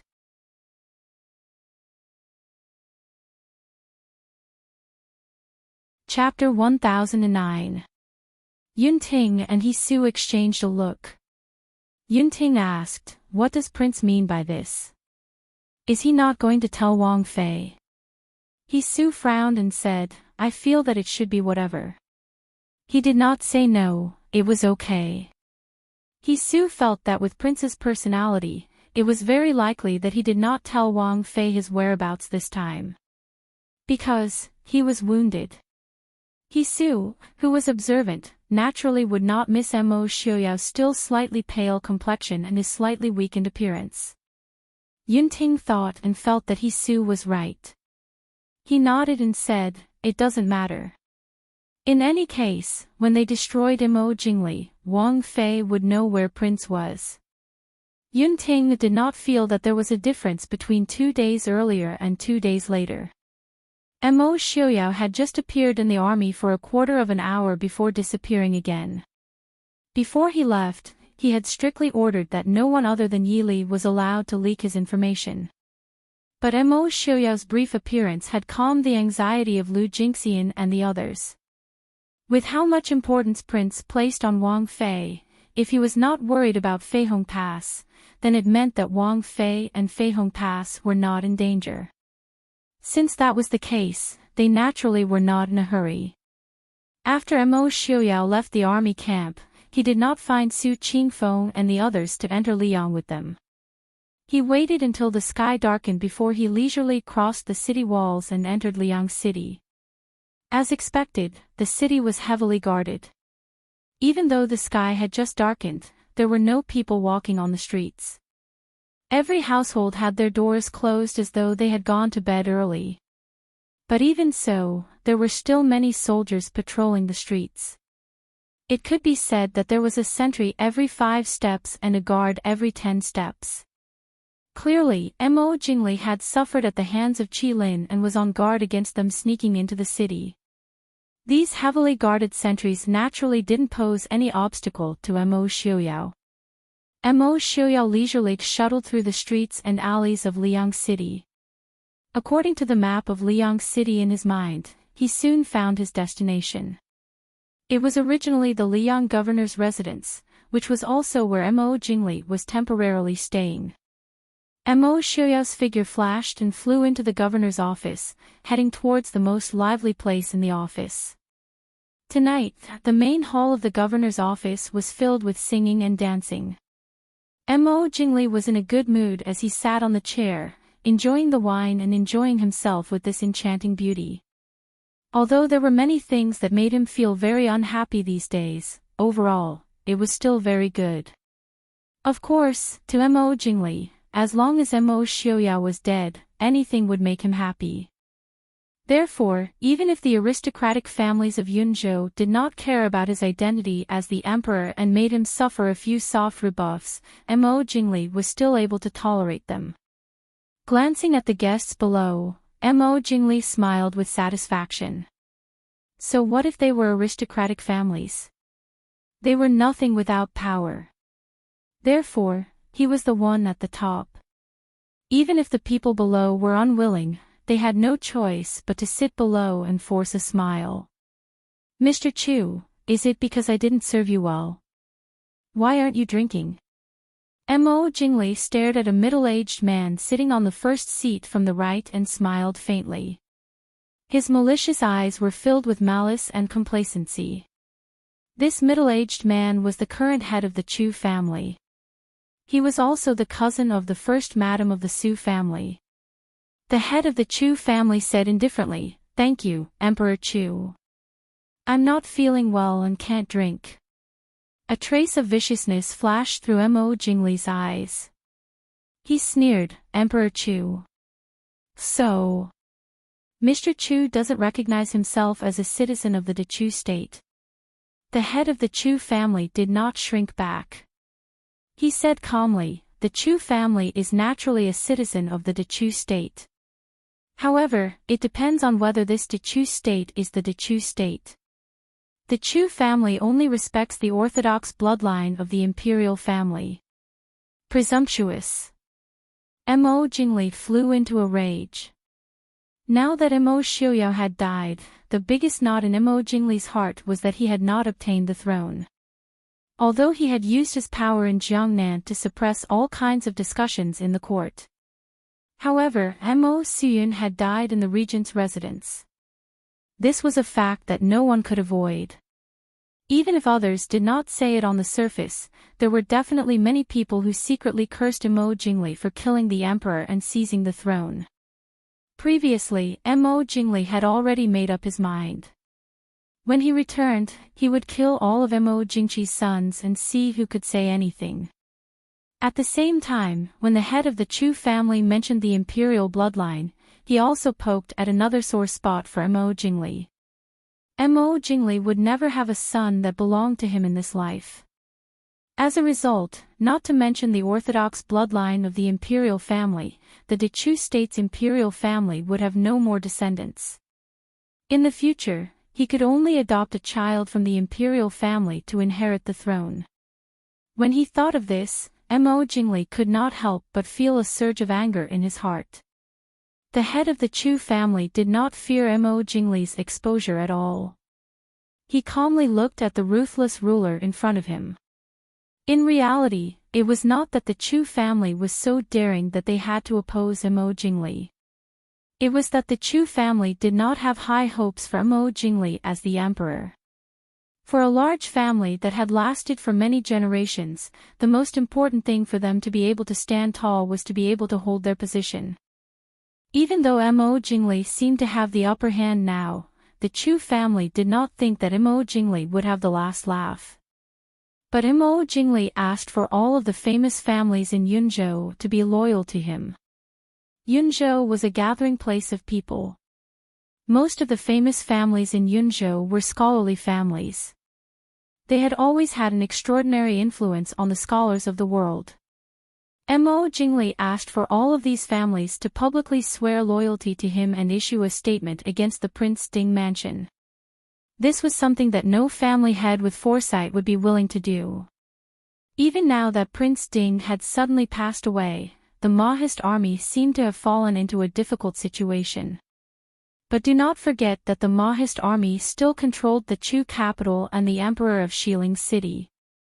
Glass City was a quasi-capital. There were also places east of Cold Valley Pass, north of Spirit Vulture Mountain, and west of Feihong Pass. The total area of these places was more than twice that of Jiangnan. In addition, the Prince Ding mansion was filled with famous generals. They also had the support of young Master Qing Chen and the Su family. The Chu family head really could not see where Mo Jingli's chances of winning lay.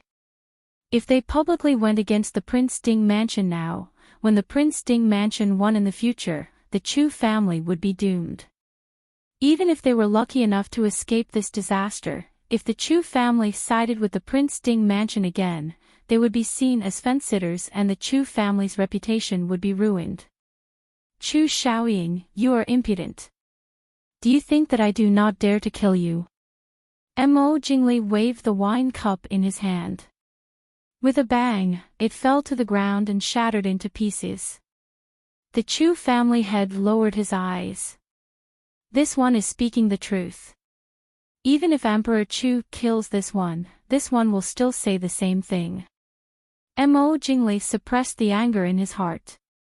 He swept his gaze over the people below and asked, "What about you? Do you also have the same intentions as him?" After a while, someone finally couldn't withstand the pressure and stood up. He said in a trembling voice, "We are willing to pledge our loyalty to your majesty." Mo Jingli snorted lightly. He was not satisfied with this. These people were only from a few small and medium-sized families. Not a single one of the truly first-rate families stood up. Mo Jingli really wanted to drag these people out and kill them all. However, he had no choice but to endure at this time. "Mr. Chu, this one remembers that your Chu family has a young master called Chu Junwei." Mo Jingli took a deep breath and suddenly asked. The Chu family head was stunned. He nodded with some surprise and said, "That's right. He is a nephew of the Chu family's branch family."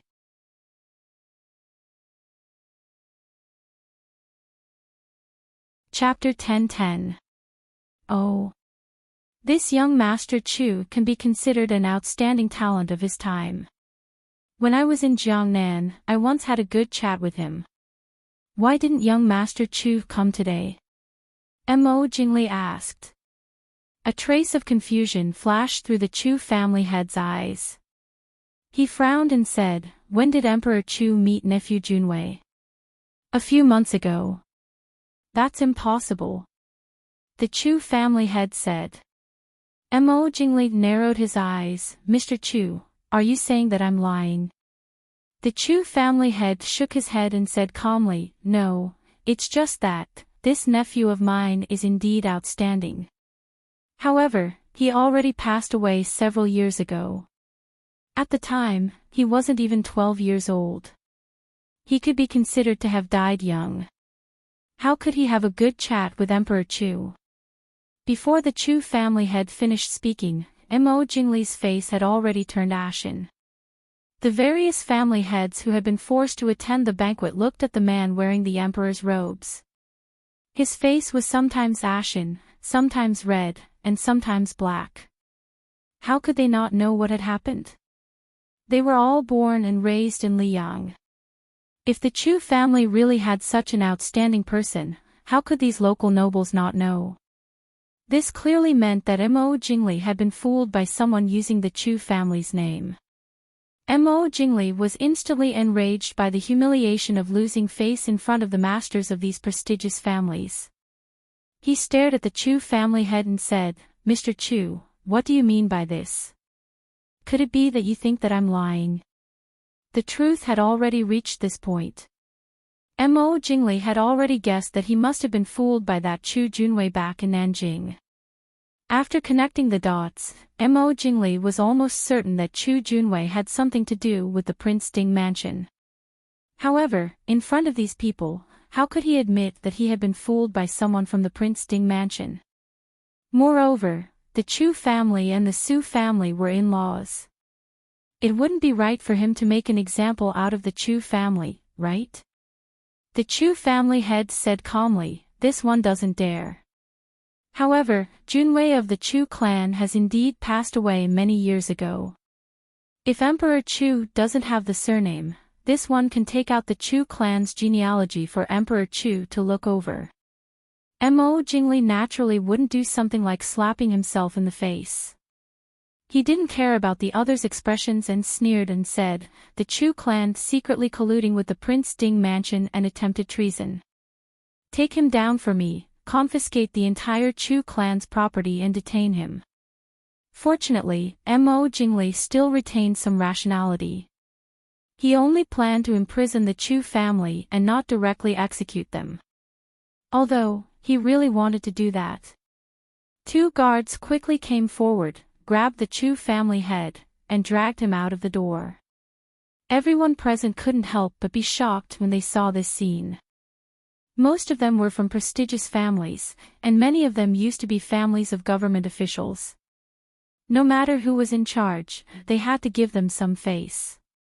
But who would have thought that in less than half a month after Mo Jingli arrived, the head of the Chu family, which was second only to the Su family in the entire Yunzhou and was now the #1 family in Yunzhou, would be dragged out so rudely. On the one hand, these family heads' impression of Mo Jingli was getting worse and worse. However, at the same time, they couldn't help but feel a chill in their hearts. It should be known that the status of these scholars was determined by the attitude of those in power. When those in power respected the scholars, their status was very high. However, in this chaotic world, when those in power viewed the scholars as ants, there was nothing they could do. Looking at these family heads whose expressions changed slightly, Mo Jingli sneered. He raised his cup and said, "Everyone, there's no need to spoil the mood for such a small matter. Come, let me propose a toast to everyone." Regardless of whether they were willing or not, at least this time, everyone raised their cups. Mo Jingli was pleased. With the Chu family's example, these people should know that if the ruler wants the subject to die, the subject has no choice but to die. Outside the hall, Mo Xiuyao leisurely leaned against a tree outside the room. He closed his eyes and listened to everything that was happening inside. He didn't open his eyes until the Chu family head was dragged out. A smile flashed across his lips. The Chu family head was dragged by 2 guards to the governor's mansion's dungeon. Just as he was thinking about what to do next, a low voice suddenly entered his ears. "Don't worry, the Chu family won't be in danger." The Chu family head was stunned. However, the 2 guards beside him didn't react. It was as if what he heard was just a hallucination. However, he was very sure that he wasn't hallucinating. He really did hear a person's voice. It seemed to be very far away, but it also seemed to be in his mind. Who was it? As if understanding his doubts, the voice calmly said 3 words, "Mo Xiuyao."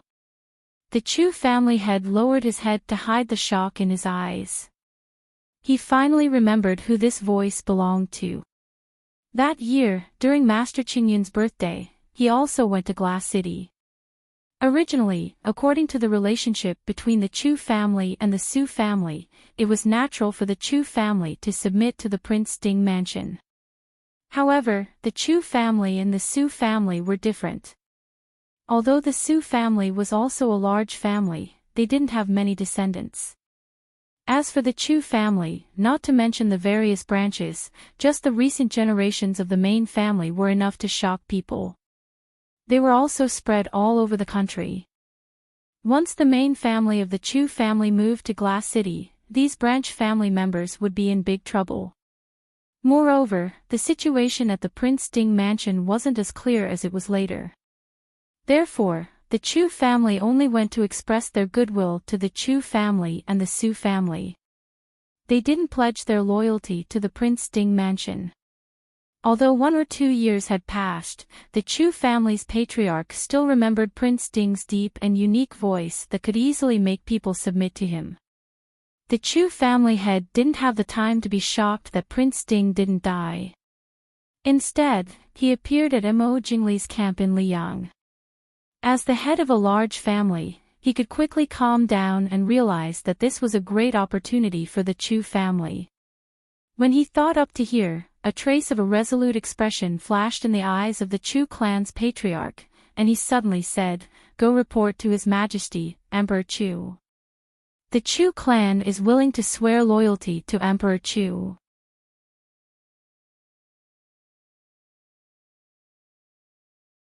Chapter 10-11. Although they were surprised by the Chu family's master's sudden change of heart, the 2 guards still dutifully brought him back to the main hall. After all, the emperor didn't plan on killing the Chu family's master. It wouldn't be easy for someone like him to die.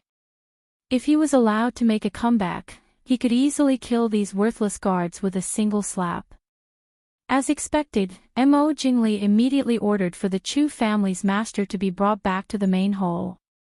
This time, the Chu family's master didn't hesitate at all and knelt on the ground. He lowered his head and said, "This commoner Chu Shaoying kowtows in salute to the emperor." Everyone present was in an uproar. It had to be known that the Chu family was the most indifferent to Mo Jingli.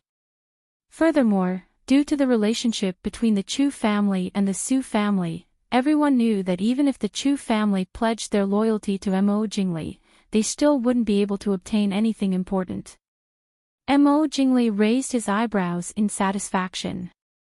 When he saw the Chu family's master kneel in front of him, Mo Jingli felt an indescribable joy in his heart. It was as if he was looking at the Su family kneeling in front of him. Mo Jingli raised his eyebrows and asked, "Mr. Chu, why did you change your mind so quickly?" The Chu family's master lowered his head and said, "This commoner was confused for a moment. Please forgive me, Your Majesty. If the Chu family is destroyed by this commoner's hands, this commoner will not be able to absolve himself from the blame even if he dies 10,000 times. Oh. Mo Jingli looked pensive. If Chu Shaoying had given him some other reason, he might not have believed him. However, Mo Jingli knew that these so-called aristocratic families viewed their own families as more important than anything else. They were willing to sacrifice anything for the continuation of their families. If it was for the sake of the Chu family, then it was reasonable. Oh. The Chu family is willing to pledge their loyalty to us. Then what about our previous suggestion? Mo Jingli asked. Chu Shaoying nodded and said, "Yes, the Chu family is willing to pledge loyalty to Your Majesty. We hope that Your Majesty can unite the mountains and rivers as soon as possible. The Chu family will do everything in our power to satisfy Your Majesty's orders." Mo Jingli was finally satisfied when he saw his reaction. He laughed heartily and personally got up to serve Chu Shaoying. She smiled and said, "I was just joking with you, Mr. Chu. Please don't take offense." Chu Shaoying's face was pale. He nodded respectfully and said, I wouldn't dare. It was as if he was really frightened. Mo Jingli glanced at everyone present and said with a smile, Mr. Chu's righteousness comforts us. What do you think of the other matters? The family heads who were closest to the Chu family were also people who didn't think highly of Mo Jingli. They all looked at Chu Shaoying in confusion. Chu Shaoying looked down indifferently and nodded slightly.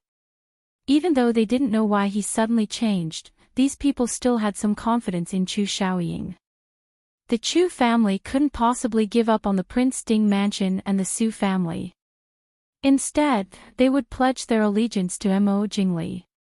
Even if the Prince Ding mansion was going to fall, it would be better for them to live in seclusion rather than pledge their allegiance to Mo Jingli.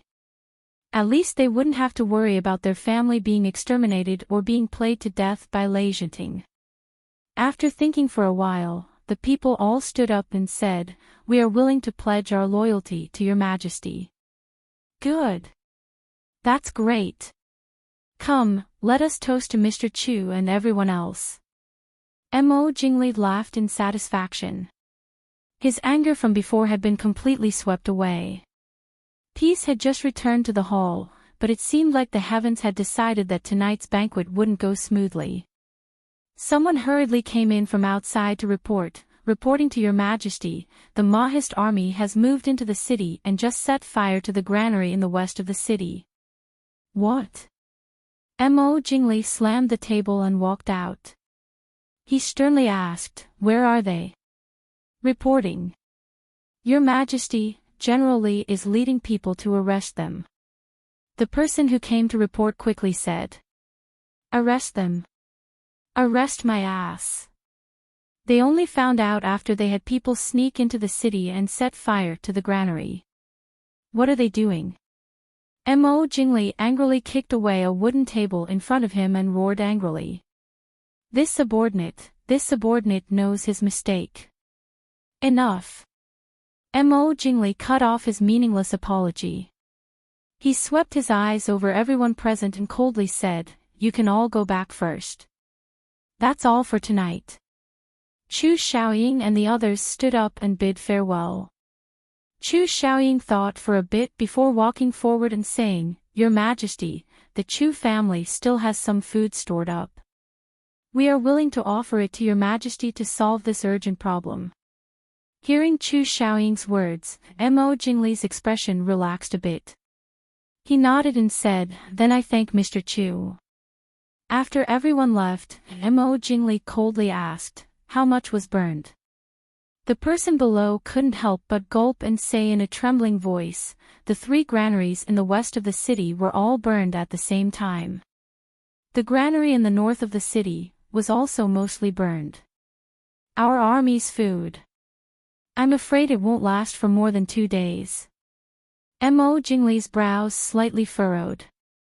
He wasn't too worried about the food. The march this time was in a hurry, so not all of the food had arrived. At most, the food would arrive in a few days. Not to mention, there were many rich families in Liang City.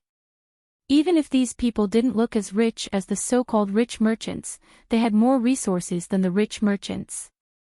Now that the world was in chaos, he would never believe that these people didn't secretly store food. What really made Mo Jingli uneasy was the Mahist army that sneaked into the city.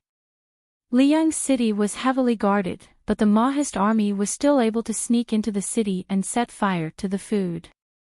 This made Mo Jingli feel very shocked and uneasy. Tell General Li to capture all of the Mahist army that entered the city. Mo Jingli said in a deep voice. This subordinate obeys. Get out. Seeing the people below scramble out, Mo Jingli looked at the empty hall in front of him with annoyance. He raised his hand and fiercely smashed the wine cup in front of him on the ground. Mo Xiaoyao. You're already dead, I don't believe I can't beat you. In the middle of the night, Mo Jingli was drunk as he was helped back to his room by a servant. The enchanting woman who had been waiting there quickly came up and helped him to the bed. She softly said, Emperor. Emperor, are you drunk? Mo Jingli looked at the woman in front of him with drunken eyes and said, "Impudent. Who are you?" The woman said in a wrong tone, "Emperor, what's wrong?" "I'm consortly." Mo Jingli was in a bad mood because he had drunk too much. He was a bit confused for a moment. "Who is consortly?" "Oh. It's you. You are." Consortly said with a happy smile, "It's me. Although she was only a dancer, she was Mo Jingli's most beloved concubine. Otherwise, Mo Jingli wouldn't have brought her with him even when he was on the battlefield. Mo Jingli nodded and said, "It's you. You're Yi." Yi Li consortly felt the top of her head go cold and couldn't react for a moment.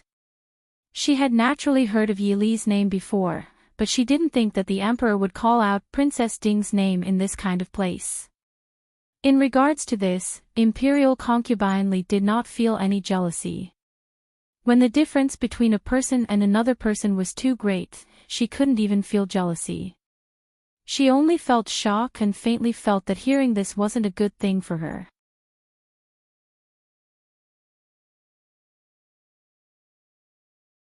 Chapter 10-12. The completely drunk Mo Jingli did not have the mind to care about Consort Li's shock. He grabbed the woman in front of the OP and kissed her. As he kissed her, he muttered, "Yi Li. Yi Li, you actually dare to reject this one." Over and over again. "Ha!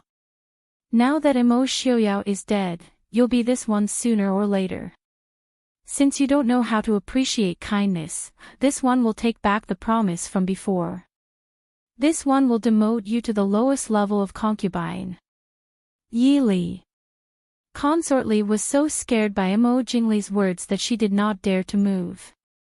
She wanted to leave and faint as if she didn't hear anything. Just as she was about to cry, she felt a pain in her back and she immediately lost consciousness. Beside the large and luxurious bed, there was a white-clothed man standing there. Just the killing intent in his eyes was enough to make anyone retreat.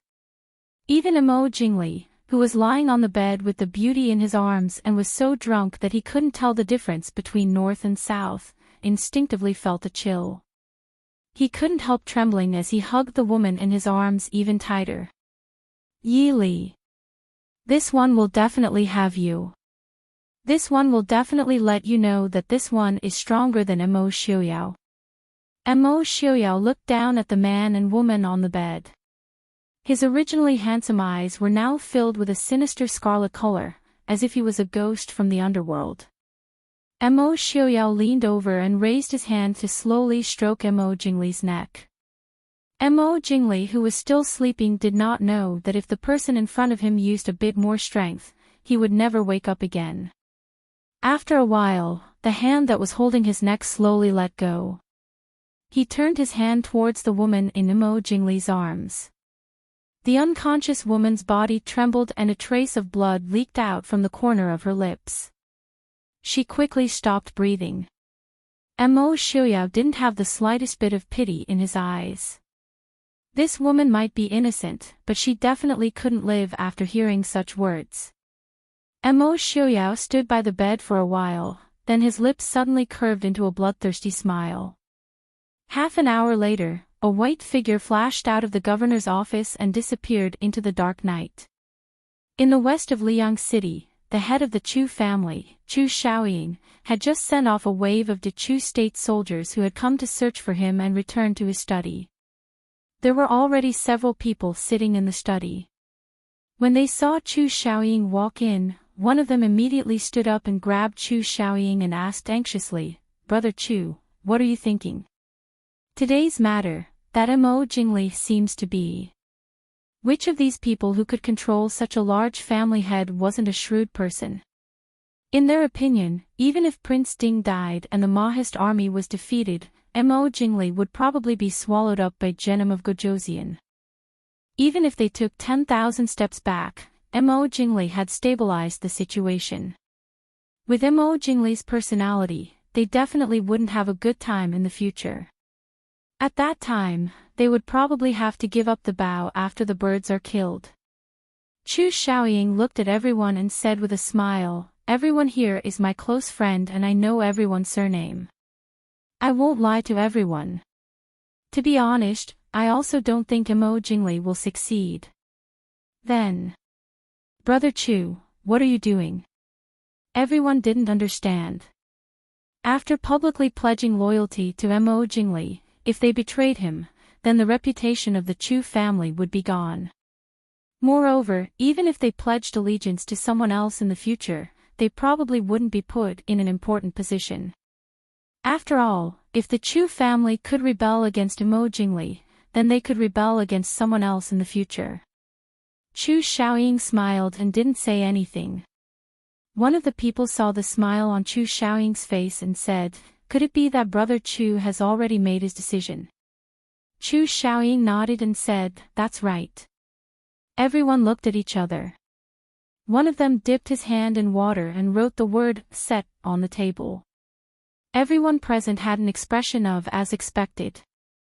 Chu Xiaoying said seriously, "I've put my life and the Chu family in everyone's hands.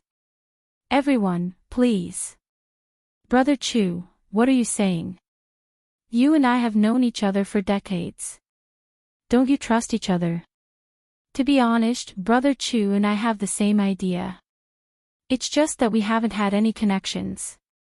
With the relationship between the Chu family and the Su family, it should be much more convenient." Although Prince Ding wasn't around now, young Master Qingchen was. The Prince Ding mansion's little heir was already 8 or 9 years old. With the help of young Master Qingchen and the 2 masters of the Su family, he would definitely be able to hold his own in less than 10 years. At that time, it was hard to say who would have the final say in this world. At least, the Prince Ding mansion seemed far more reliable than Emo Jingli. Chu Xiaoying smiled and said, "Many thanks, everyone. As long as the Chu family is still around, you won't lose out." Hearing Chu Xiaoying's promise, everyone couldn't help but smile. Originally, Chu Xiaoying was still stubbornly refusing to pledge allegiance to Emo Jingli. However, after going out for a trip, he suddenly changed his mind. Emo Jingli might think that Chu Xiaoying was afraid, but how could they, who had known each other for decades, not know what kind of person Chu Xiaoying was? Without full confidence, Chu Xiaoying definitely wouldn't risk the Chu family. "Since that's the case, we'll leave everything to Brother Chu. We'll listen to all of Brother Chu's orders." Everyone cupped their hands and smiled. Chu Xiaoying nodded and replied solemnly, "Everyone, please don't worry. Chu Xiaoying definitely won't betray everyone's trust. In that case, we'll have to trouble Brother Chu. We'll take our leave. We won't see you out." After sending everyone out of the study, Chu Xiaoying closed the door. Just as he turned around, he almost jumped in fright. A white-clothed man was sitting in the originally empty study, looking at him leisurely. He was even holding a cup of hot tea in his hand. Just as he was sending this person out, this person not only entered the study, but even had the time to make a cup of tea for him.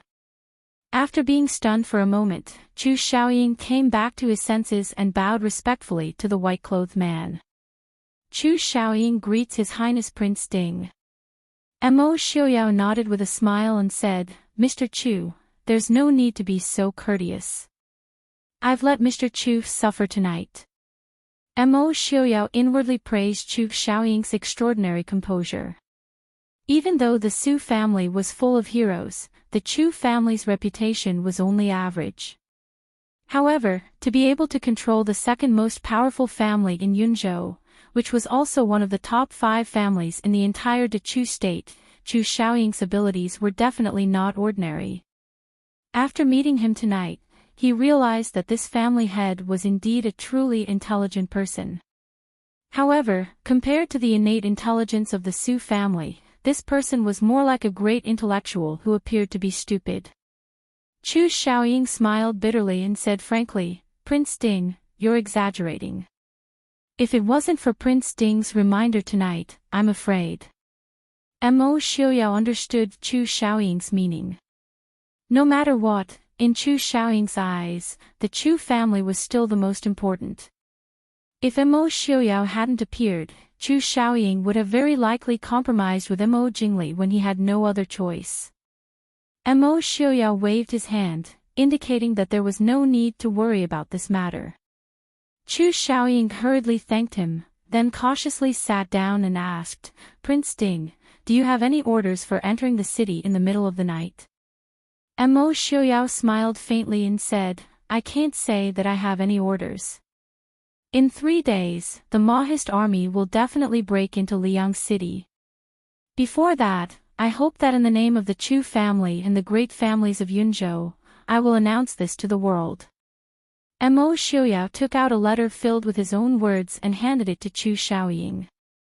Chu Xiaoying received it and glanced at it. He couldn't help but twitch the corner of his mouth. As he read further, his expression changed. In it, Mo Xiaoyao had used the secret medicine in the southern border to murder the late Emperor Mo Jingqi, hounding Mo Suyun to death, putting the Empress Dowager under house arrest, detaining the soldiers' pay and provisions in Zijing Pass, causing Zijing Pass to be breached by the northern tribes, and finally sending troops to the Chu capital. If these were really released, Mo Jingli's reputation would be ruined, and everyone would want to beat him up.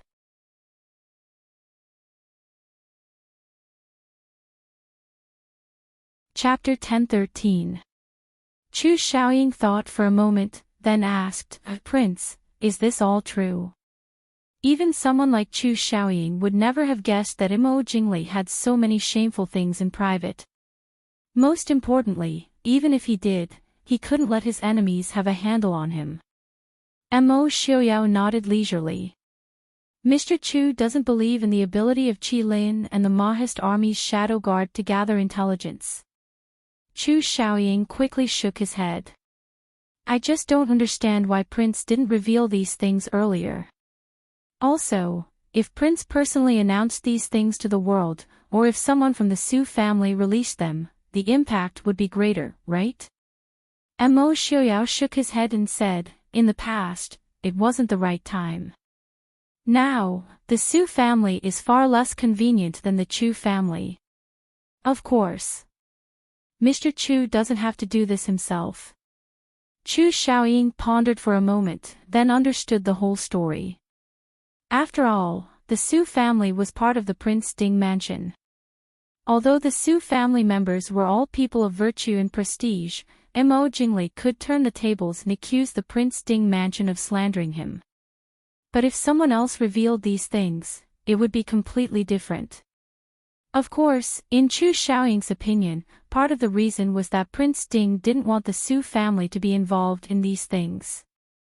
No matter what, many secrets of the Chu state had been revealed. They were still subjects of the Chu state, after all. Once these things were revealed, Mo Jingli's reputation would be ruined. But it was inevitable that they would be criticized by some sour scholars. "I understand. Prince, don't worry. I will definitely choose an appropriate time to reveal these things to the world." After hearing Chu Xiaoying's words, Mo Xiaoyao was very satisfied. He stood up and smiled. "In that case, I will wait for Mr. Chu's good news." Chu Xiaoying nodded and said, "Prince, don't worry." Mo Xiaoyao left the Chu family, then quickly leaped over the city wall and left the city. Even though Liang City was heavily guarded, it still couldn't stop Prince Ding, who was dressed in a flamboyant white robe. After leaving Liang City, Su Qingfeng and a few Qi Lin team members were already waiting there.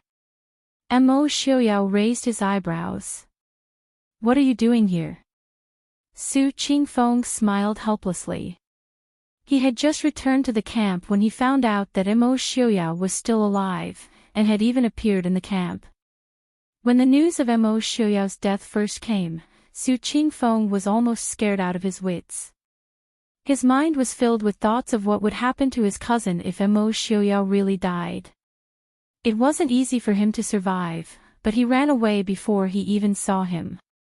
Su Qingfeng almost thought that Lu Jingxian and the others were joking with him. After waiting in the camp for a long time, Mo Xiaoyao still didn't return. Su Qingfeng could only wait outside Liang City with his men. When it was almost dawn, and Su Qingfeng was about to charge into Liang City again, Mo Xiaoyao finally appeared. "Prince, are you all right?" Mo Xiaoyao raised his eyebrows. What could be wrong with him? Su Qingfeng sighed and nodded. "It's good that you're fine." He didn't wait for Mo Xiaoyao's reaction and turned to leave. Mo Xiaoyao, who had always been quick-witted, couldn't help but be stunned. Su Qingfeng waited here in the middle of the night just to make sure that he was fine. Was he worried about him? Aside from official matters, the brothers of the Su family had never been so friendly to him. In front, Su Qingfeng walked in the direction of the camp while muttering to himself. It's good that he didn't die. If he really did die, I'll have to help Li Er find a husband. Li Er is fine, but my nephews and nieces are pitiful. The next morning, Mo Jingli's attendants saw that it was already quite late, but the emperor still hadn't called anyone in. Even Consort Li didn't seem to have any intention of getting up. They couldn't help but feel strange. They waited and waited until a general came to report the situation. There was still no movement inside. They could only carefully walk in to ask Mo Jingli to get up. However, as soon as they walked in, before they could wake the person on the bed, the attendant let out a sharp scream. The eunuch's unique scream was very high-pitched and ear-piercing. Not only were the people waiting outside shocked and rushed in, Mo Jingli, who had been lying unconscious on the bed, was also startled awake. Being woken up, Mo Jingli frowned in displeasure. Lowering his head, he saw the woman in his arms, her icy temperature and already stiff body, as well as the dark red blood by her lips. All of this told Mo Jingli one thing: last night, he had hugged a dead person and slept the entire night. More importantly, last night, someone had snuck in to kill Consort Li and he didn't know anything about it. If the other person wanted to kill him, Mo Jingli couldn't help but break out in a cold sweat. Sitting up, he pushed away Consort Li's corpse. Mo Jingli roared angrily, "Why aren't you moving her away yet?" Your Majesty." The attendant trembled as he pointed at a certain part of his body. Following the attendant's line of sight, all of the people who had rushed in couldn't help but look at Mo Jingli's lower body. The area under the originally bright yellow inner robe was also dyed with dark red blood. Mo Jingli's expression suddenly twisted. He finally felt that something wasn't right. There was a certain part of his body that he couldn't feel at all. It wasn't pain, so he hadn't noticed it from the start. He couldn't feel anything at all, as if it didn't exist. "Quick! Call the imperial physician." Mo Jingli roared angrily. "Your Majesty, here, there is a piece of paper here." The attendant trembled as he picked up a piece of paper from the table and presented it to Mo Jingli. Mo Jingli grabbed it. It was a very normal piece of paper, like a page that he had casually torn out of a book that he usually used. There were only a few words written on it: "Hearing that you stole my treasure, I was worried all day and night. Reflecting, I cut off your sins, to end my worries. I hope that you will take good care of yourself." Staring at the unrestrained handwriting, Mo Jingli's eyes widened. Finally, he couldn't help but spit out a mouthful of blood. His eyes rolled back and he fainted. "Your Majesty! Your Majesty!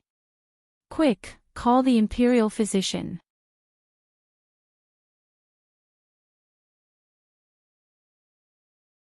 Chapter 10:14. On this day, in the governor's manor of Liang City where the Dechu state's emperor was temporarily staying, something that would shock the heavens and earth happened. However, the people who knew about this would not speak of it because a portion of them had already been killed by Mo Jingli. The ones that could not be killed were Mo Jingli's trusted aides and did not have the courage to do so. Everyone in Liang City, from the nobles to the commoners, did not know what had happened. The only thing they knew was that the Dechu army's rations had been burned by the Mahist army last night. In Mo Jingli's room, several imperial physicians were kneeling on the ground, trembling and not daring to move. Mo Jingli sat on the bed and coldly stared at the people below him. His face was twisted and ferocious like a storm was coming. "Tell me, can it be cured?" After a long time, Mo Jingli coldly asked. The room was silent for a long time before an imperial physician said in a trembling voice, reporting to the emperor, the assassin was too heavy-handed. Also, he was drugged. This subject is useless, there is nothing we can do. A trace of killing intent flashed across Mo Jingli's face. He sneered and said, "Take him out and kill him. Since you are useless, why are you still alive?" 2 guards came in and dragged out the imperial physician who had just spoken. The imperial physician cried out in fear, "Emperor, have mercy! Emperor! Emperor, have mercy!" It was a pity that Mo Jingli did not have any intention of paying attention to him. Instead, he stared at the remaining imperial physicians kneeling by the bed and asked, "What do you say?" The imperial physicians had long been frightened out of their wits by Mo Jingli's cold-blooded methods. They hurriedly said, we will definitely do our best. Your Majesty, please spare our lives, do your best." Mo Jingli was dissatisfied. The imperial physicians hurriedly changed their words, "We will definitely create an antidote. We will definitely cure your Majesty, definitely." Who cared about the crime of deceiving the monarch right now? If they lied to the emperor, they would die later. If they did not lie to the emperor, they would die immediately. All the imperial physicians hurriedly guaranteed, as if someone had not been cut in a place that should not have been cut. Instead, it was as if he had accidentally cut his hand. Mo Jingli narrowed his eyes and said coldly, "I will give you 3 days." Yes. The imperial physicians all heaved a sigh of relief and hurriedly agreed. Looking at these imperial physicians who were as frightened as cicadas in winter, Mo Jingli coldly snorted and said, "Get out." The imperial physicians scrambled out of the room to study the prescription. They knew in their hearts that the person who had stabbed Mo Jingli was clearly trying to sever his roots, not to mention whether or not they could develop an antidote. Even if Xin Yang, who was known as the godly doctor of the present age, came with the biluo grass, it was useless. After all, humans were not garlic sprouts that could grow back after being pinched off. However, none of them dared to speak the truth. After all, the example of the past was right in front of them. At this moment, these imperial physicians could not help but hope in their hearts that the Mahist army would quickly break through Liang so that they could escape. In the room, Mo Jingli leaned against the head of the bed and stared at the letter in his hand that he had already read countless times. The expression in his eyes kept changing. This old official, Qiu Yunan, requests an audience with the emperor. Outside the door, a somewhat old voice sounded. Mo Jingli said in a low voice, "Come in." An old man around 60 years old dressed as a scholar walked in. Looking at the person on the bed, he carefully lowered his head and bowed. "What orders does the emperor have for summoning me?" Mo Jingli stared at him for a while before asking, "Lord Qiu, you can be considered an old official of 4 dynasties, right?" Lord Qiu quickly said, replying to the emperor, "This old official has been an official since the time of the previous emperor. It was a pity that his fate was not good. His ability was average, his appearance was average, and his family background was also average. Thus, he was still unknown after 4 dynasties. However, at least he knew how to conduct himself normally. These years, he had lived peacefully. Now, those with ability in Dechu State's court had either died or left. It was only now that he barely had a chance to make a name for himself. However, Mo Jingli still did not think highly of him. It was only out of helplessness that he promoted him because there was no one else he could use. Mo Jingli raised his hand and handed over the letter in his hand, saying, "Then take a look. Do you recognize this handwriting?" Lord Chiu carefully took the letter and looked. He paused at the contents of the letter. However, he quickly detected Mo Jingli's cold gaze and quickly focused his attention on the handwriting. He furrowed his brow and shook his head after a while, saying, replying to the emperor, "This old official does not recognize this handwriting." Mo Jingli laughed coldly and said, "Is that so? Doesn't it look familiar?" "Familiar?" Lord Chiu looked back at the letter in confusion. This time, he really did see something. He hesitated for a moment before saying, "This, Emperor, this handwriting seems to be from Su Zhi, is that right?" Mo Jingli asked coldly. Back then, Su Zhi was not only the greatest scholar in the Chu state, second only to Master Qin Yun. He was also a famous calligrapher. There were as many people who wanted to be his disciple as there were hairs on a cow. However, there were only two people who had the opportunity to be taught by Su Zhi from the beginning. Lord Chiu nodded and said, "That's right. However, this person's handwriting is very different from Master Su Zhi's. Su Zhi's handwriting is elegant and has the elegance and pride of a scholar. However, this person's handwriting is more carefree and domineering. It's not hard to imagine, but, if you look closely, there are traces of Su Zhi's handwriting. Therefore, this person should have been taught by Su Zhi from a young age. Learning from a young age was a habit that had been carved into one's bones. Even when it became independent later on, there were still traces to be found." Mo Jingli threw out another booklet and asked, "Did these two handwriting come from the same person?" Lord Chiu opened it and almost fell to the ground in fright when he saw it. This booklet was written by Prince Ding. Although Mo Xiuyao was not a famous calligrapher, because of his status and reputation, his handwriting would occasionally be found outside. It was even more valuable than the handwriting of many famous calligraphers. Lord Chiu had been an official in court for 30 to 40 years. Naturally, he had seen it before. But, wasn't Prince Ding already dead? Looking at Mo Jingli in fright, Lord Chiu even forgot his proper etiquette. He wondered if the emperor had gone mad from anger because of what had happened last night. Seeing Lord Chiu's shocked expression, Mo Jingli's expression became even uglier. Did he like being suspected as a madman? He held the letter and compared it for a long time. However, the person who had left the letter seemed to have done it on purpose. The handwriting on the letter was 70% similar to Mo Xiuyao's, but also 30% different. It was as if the person had purposely written it to look right but not right. If Mo Xiuyao really hadn't died and wanted to change the identity of his handwriting, then there was no need for him to write a letter with his handwriting. He could have just thought of a way to cover up his handwriting. But now, Mo Jingli couldn't help but wonder if Mo Xiuyao really hadn't died. But if this was a trick by the Maoist army, then he would lose face in front of the entire world again. At that time, everyone would know that he, Mo Jingli, was afraid of Mo Xiuyao. Even if Mo Xiuyao had died, he was still afraid of him. Is it true or not? Mo Jingli asked coldly.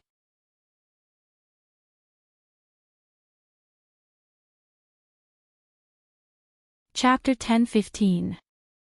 Lord Chiu said with a bitter expression, "Your Majesty, even though the two characters are similar, I'm afraid they aren't written by the same person.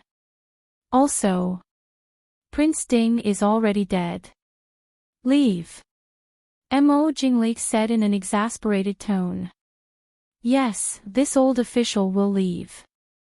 Lord Chiu hurriedly left as if he had been pardoned. Mo Xiuyao. Mo Xiuyao. It must be you. Mo Jingli said through gritted teeth.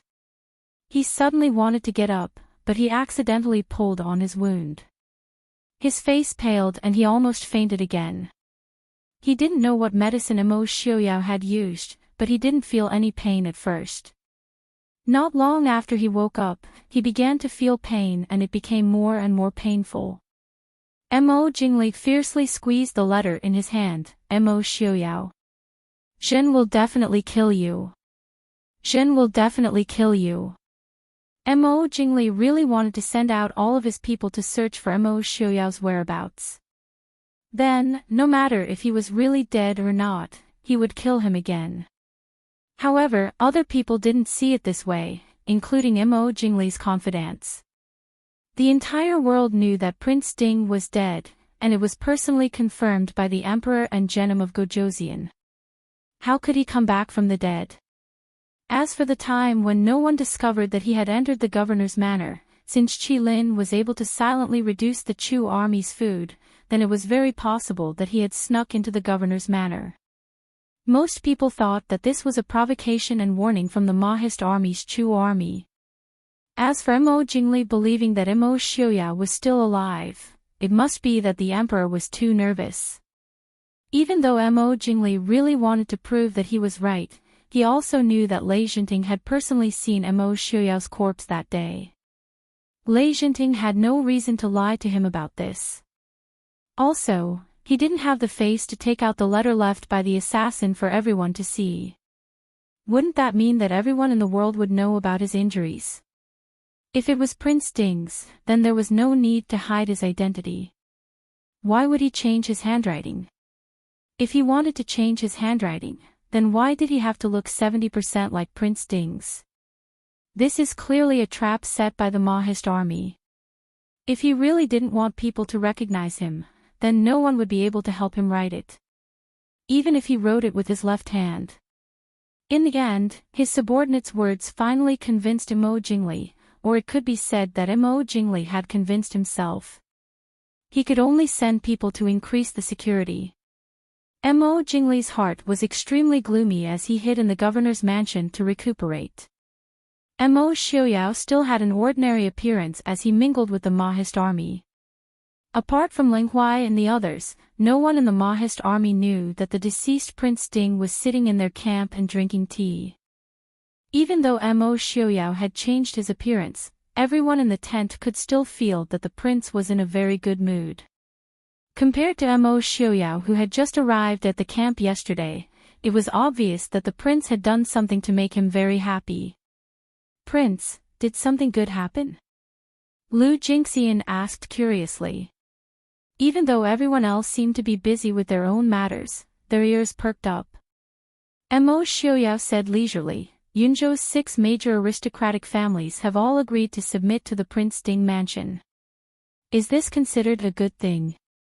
Everyone had a disapproving look on their faces. How could this be considered a good thing? None of them felt that any idiotic aristocratic family head would submit to Emo Jingli unless he had no other choice. Between Emo Jingli and the Prince Ding mansion, it was obvious that the Prince Ding mansion had a much greater advantage. If it was Emo Jingqi, he could still stand in a righteous position. If it was Emo Jingli, who had usurped the throne and killed his brothers and nephews, he would not even be able to keep this last bit of status.